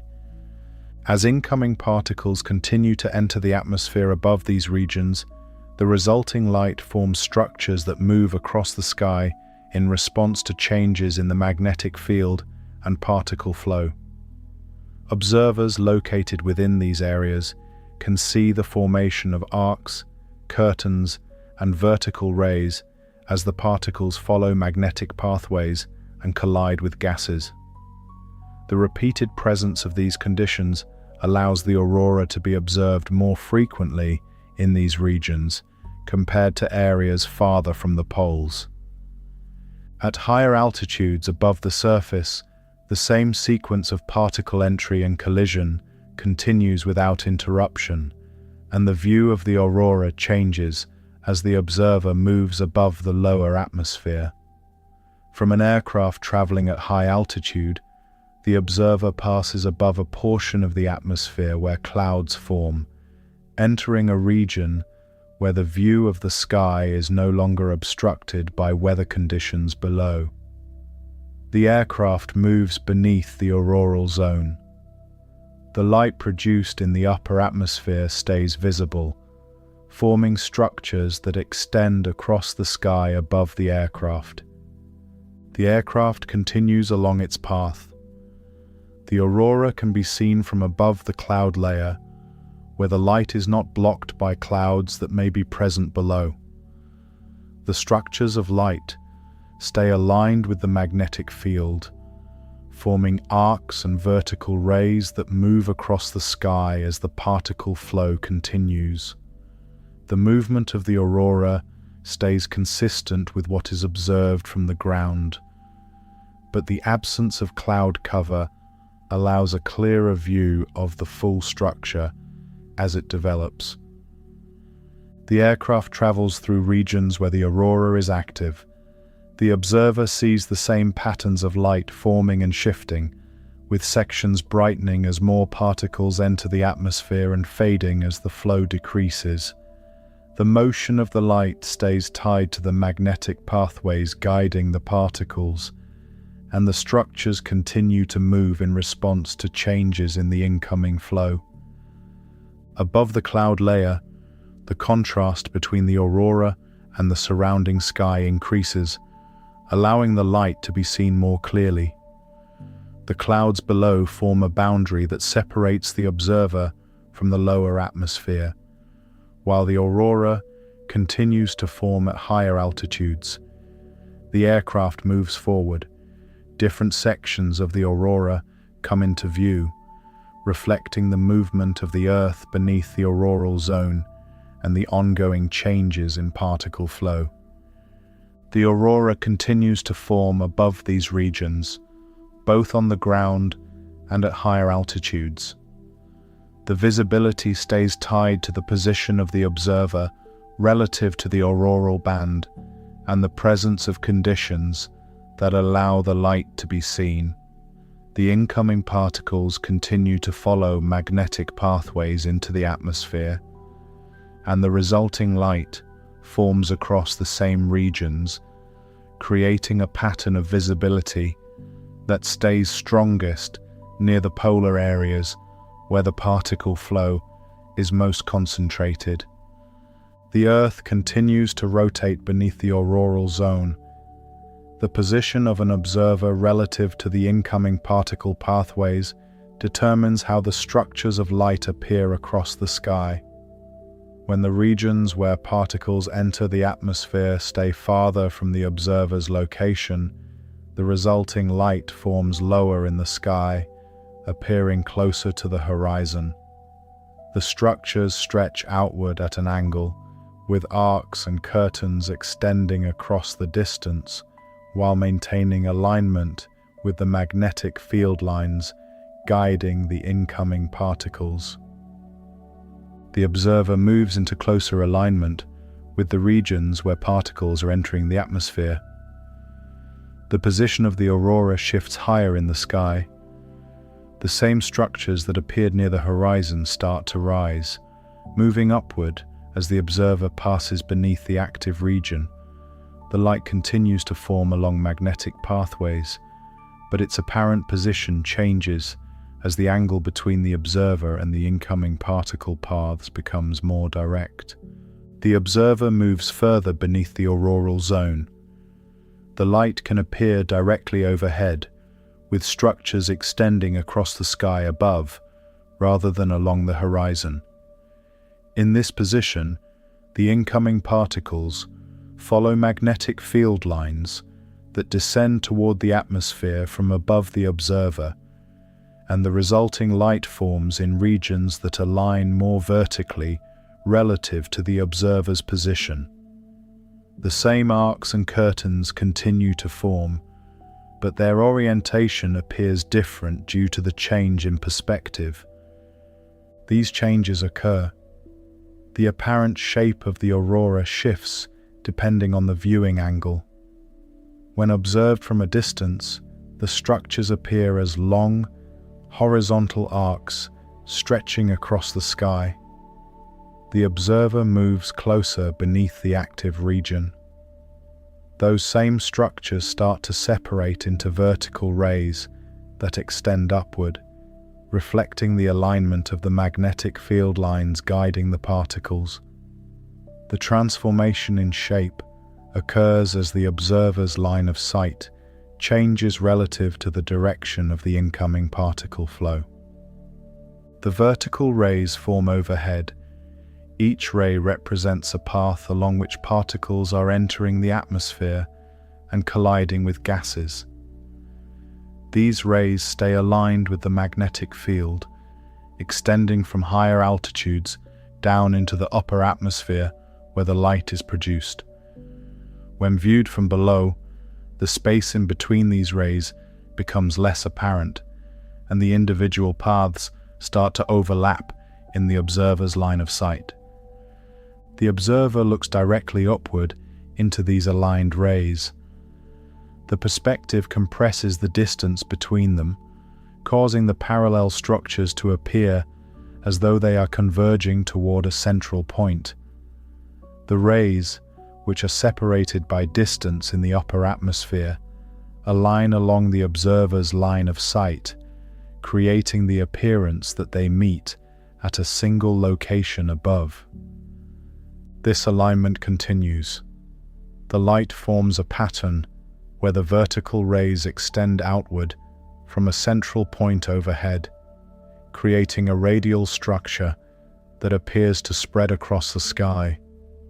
The movement of the aurora continues within this pattern, with individual rays brightening and fading as the particle flow changes, while the overall structure maintains the appearance of convergence due to the viewing angle.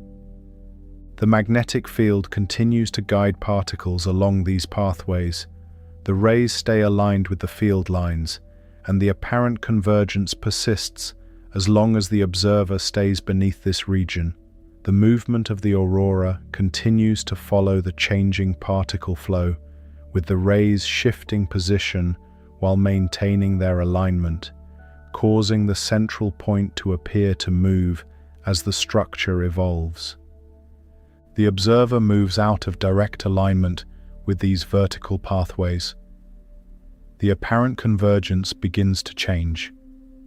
The rays separate again, and the structures return to appearing as vertical or angled forms rather than converging toward a single point.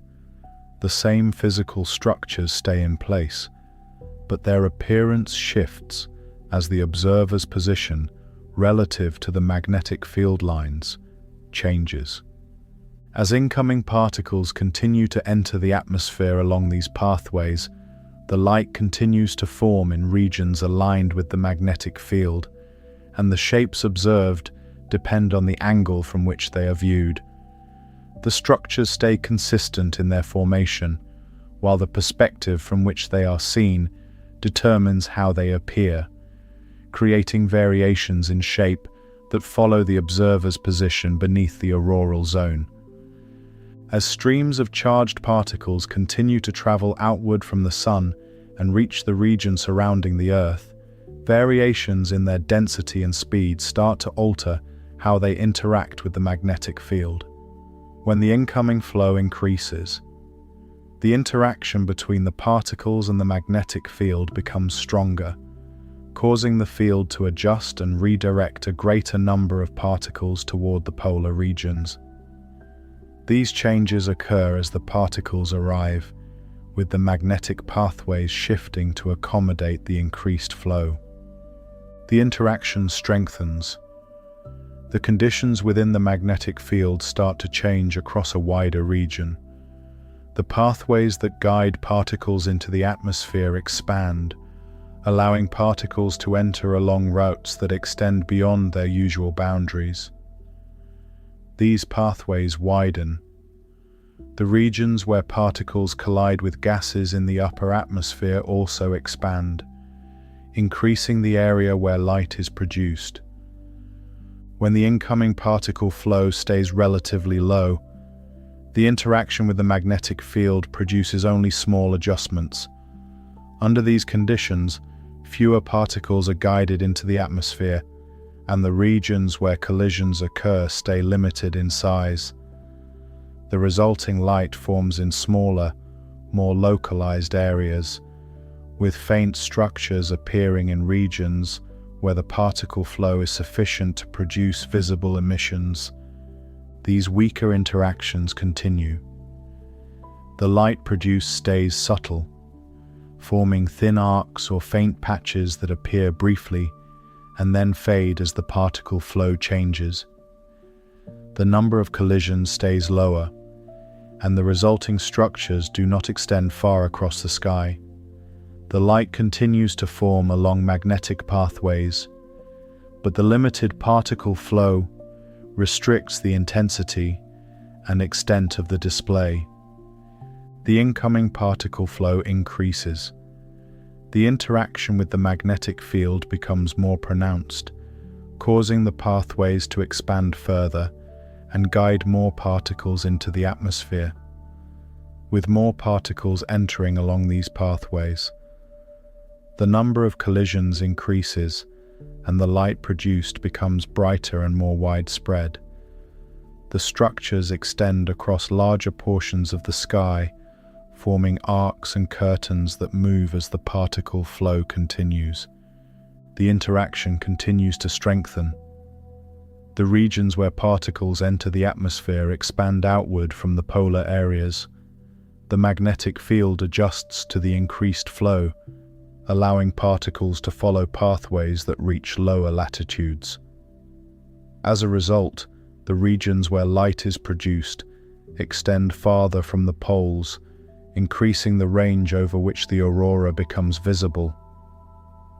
When the incoming particle flow reaches higher levels, the expansion of these pathways continues, allowing particles to enter the atmosphere over a much wider area.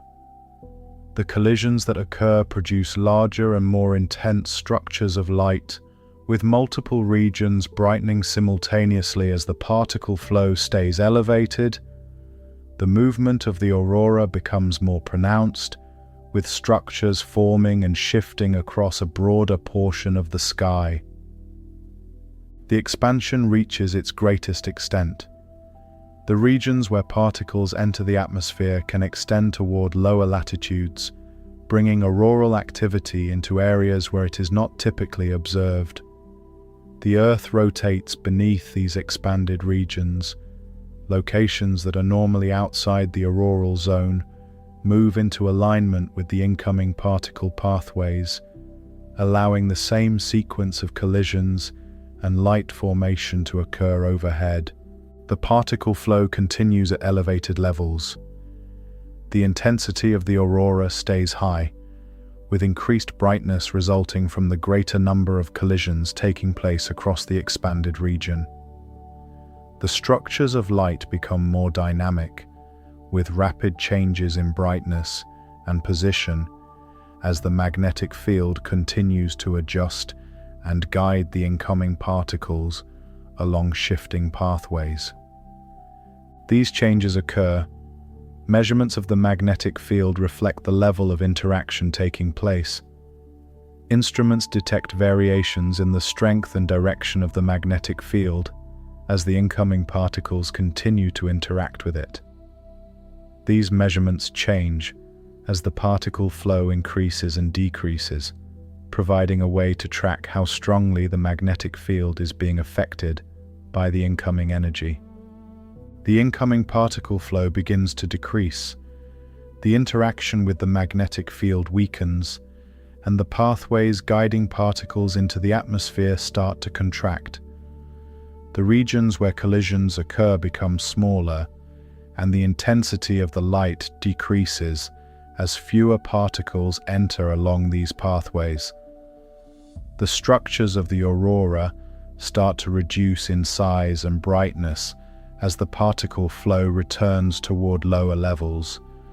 The magnetic field returns toward its previous structure. The regions of auroral activity move back toward the polar areas, and the expanded pathways that allowed particles to enter at lower latitudes start to close. The aurora continues to form, but the activity becomes more localized again, with the light appearing in regions closer to the poles where the particle flow stays concentrated. This sequence continues. The aurora responds directly to the strength of the incoming particle flow and the resulting interaction with the magnetic field. Variations in the flow produce corresponding changes in the size, brightness, and location of the aurora, with weaker interactions producing smaller, fainter displays, and stronger interactions producing larger, more intense, and more widespread structures of light. Far from the surface of the Earth, the Sun continues to release streams of charged particles that move outward into space, spreading across the distance between the Sun and the Earth. These particles travel through space at varying speeds, forming regions of higher and lower density as they move. As they approach the Earth, they encounter the magnetic field that surrounds the planet, and their paths start to change, shifting from straight lines into curved trajectories that follow the structure of the field. The particles move along these curved paths. They are guided toward the polar regions, where the magnetic field lines descend into the upper atmosphere. The particles follow these lines downward, entering regions where gases are spread across large volumes of space. As they continue along these pathways, they collide with atoms and molecules in the upper atmosphere, transferring energy during each interaction. These collisions occur across many locations at once. The released energy forms visible light, appearing in structures that align with the magnetic pathways guiding the particles. The light forms in arcs, curtains, and vertical rays, each shaped by the direction of the field lines and the distribution of incoming particles. The particle flow changes, the regions of collision shift, and the structures of light move accordingly, forming new patterns as previous ones fade. The magnetic field responds to variations in the incoming particle flow. The pathways guiding the particles adjust, changing where particles enter the atmosphere and where collisions occur. These changes alter the position and shape of the aurora, causing the light to shift across the sky as the particles follow new routes.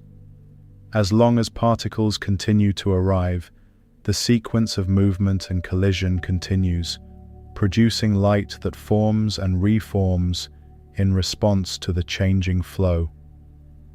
The incoming particle flow increases, more particles are guided into the atmosphere, increasing the number of collisions and the intensity of the light produced. The regions where light forms expand, extending farther from the polar areas. As the magnetic field adjusts to the increased flow, the Earth rotates beneath these regions. Different locations move into alignment with the incoming particles, allowing the aurora to appear in new areas as the sequence continues. The particle flow decreases, fewer particles enter the atmosphere, and the regions of light formation contract back toward the polar regions. The number of collisions decreases, and the intensity of the light reduces accordingly. The structures of the aurora become less widespread, returning to more localized regions as the magnetic field guides fewer particles along its pathways. This process continues over time. Variations in solar activity alter the flow of particles reaching the Earth. Periods of increased activity produce stronger and more frequent bursts of particles, leading to more intense and more widespread auroral displays. Periods of lower activity result in fewer bursts and less intense displays, while the underlying process stays active as long as particles continue to travel from the Sun to the Earth. The particles move through space and into the atmosphere. The magnetic field continues to shape their paths, and the atmosphere continues to respond through collisions that produce light.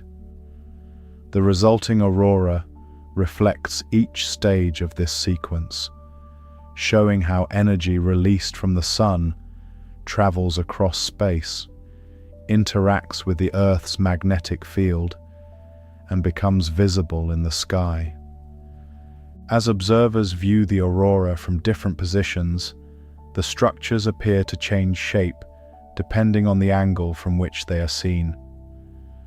From a distance, the light forms arcs along the horizon, while from directly beneath the active region, vertical rays extend upward and appear to converge overhead.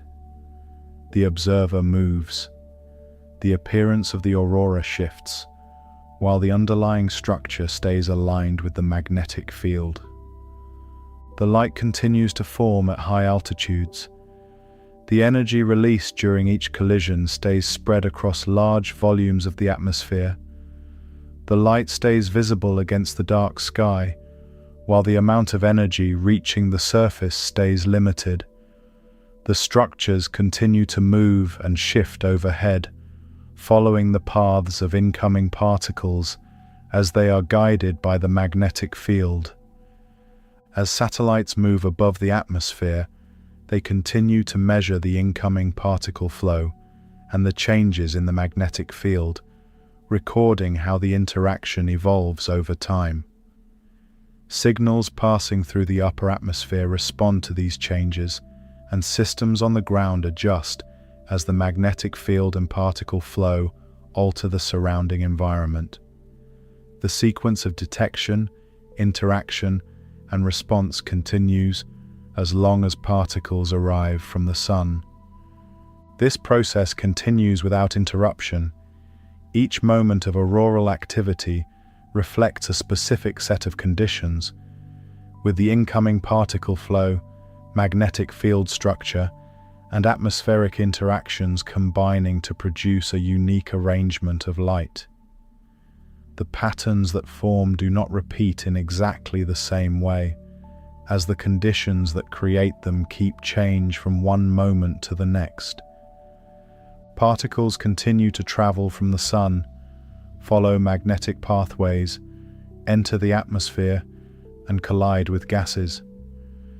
The aurora stays a continuous display of movement and light, forming and reforming across the sky as long as the sequence of interactions continues. Thank you for listening to the Sleepy Mind channel. I hope you enjoyed learning about the Northern Lights.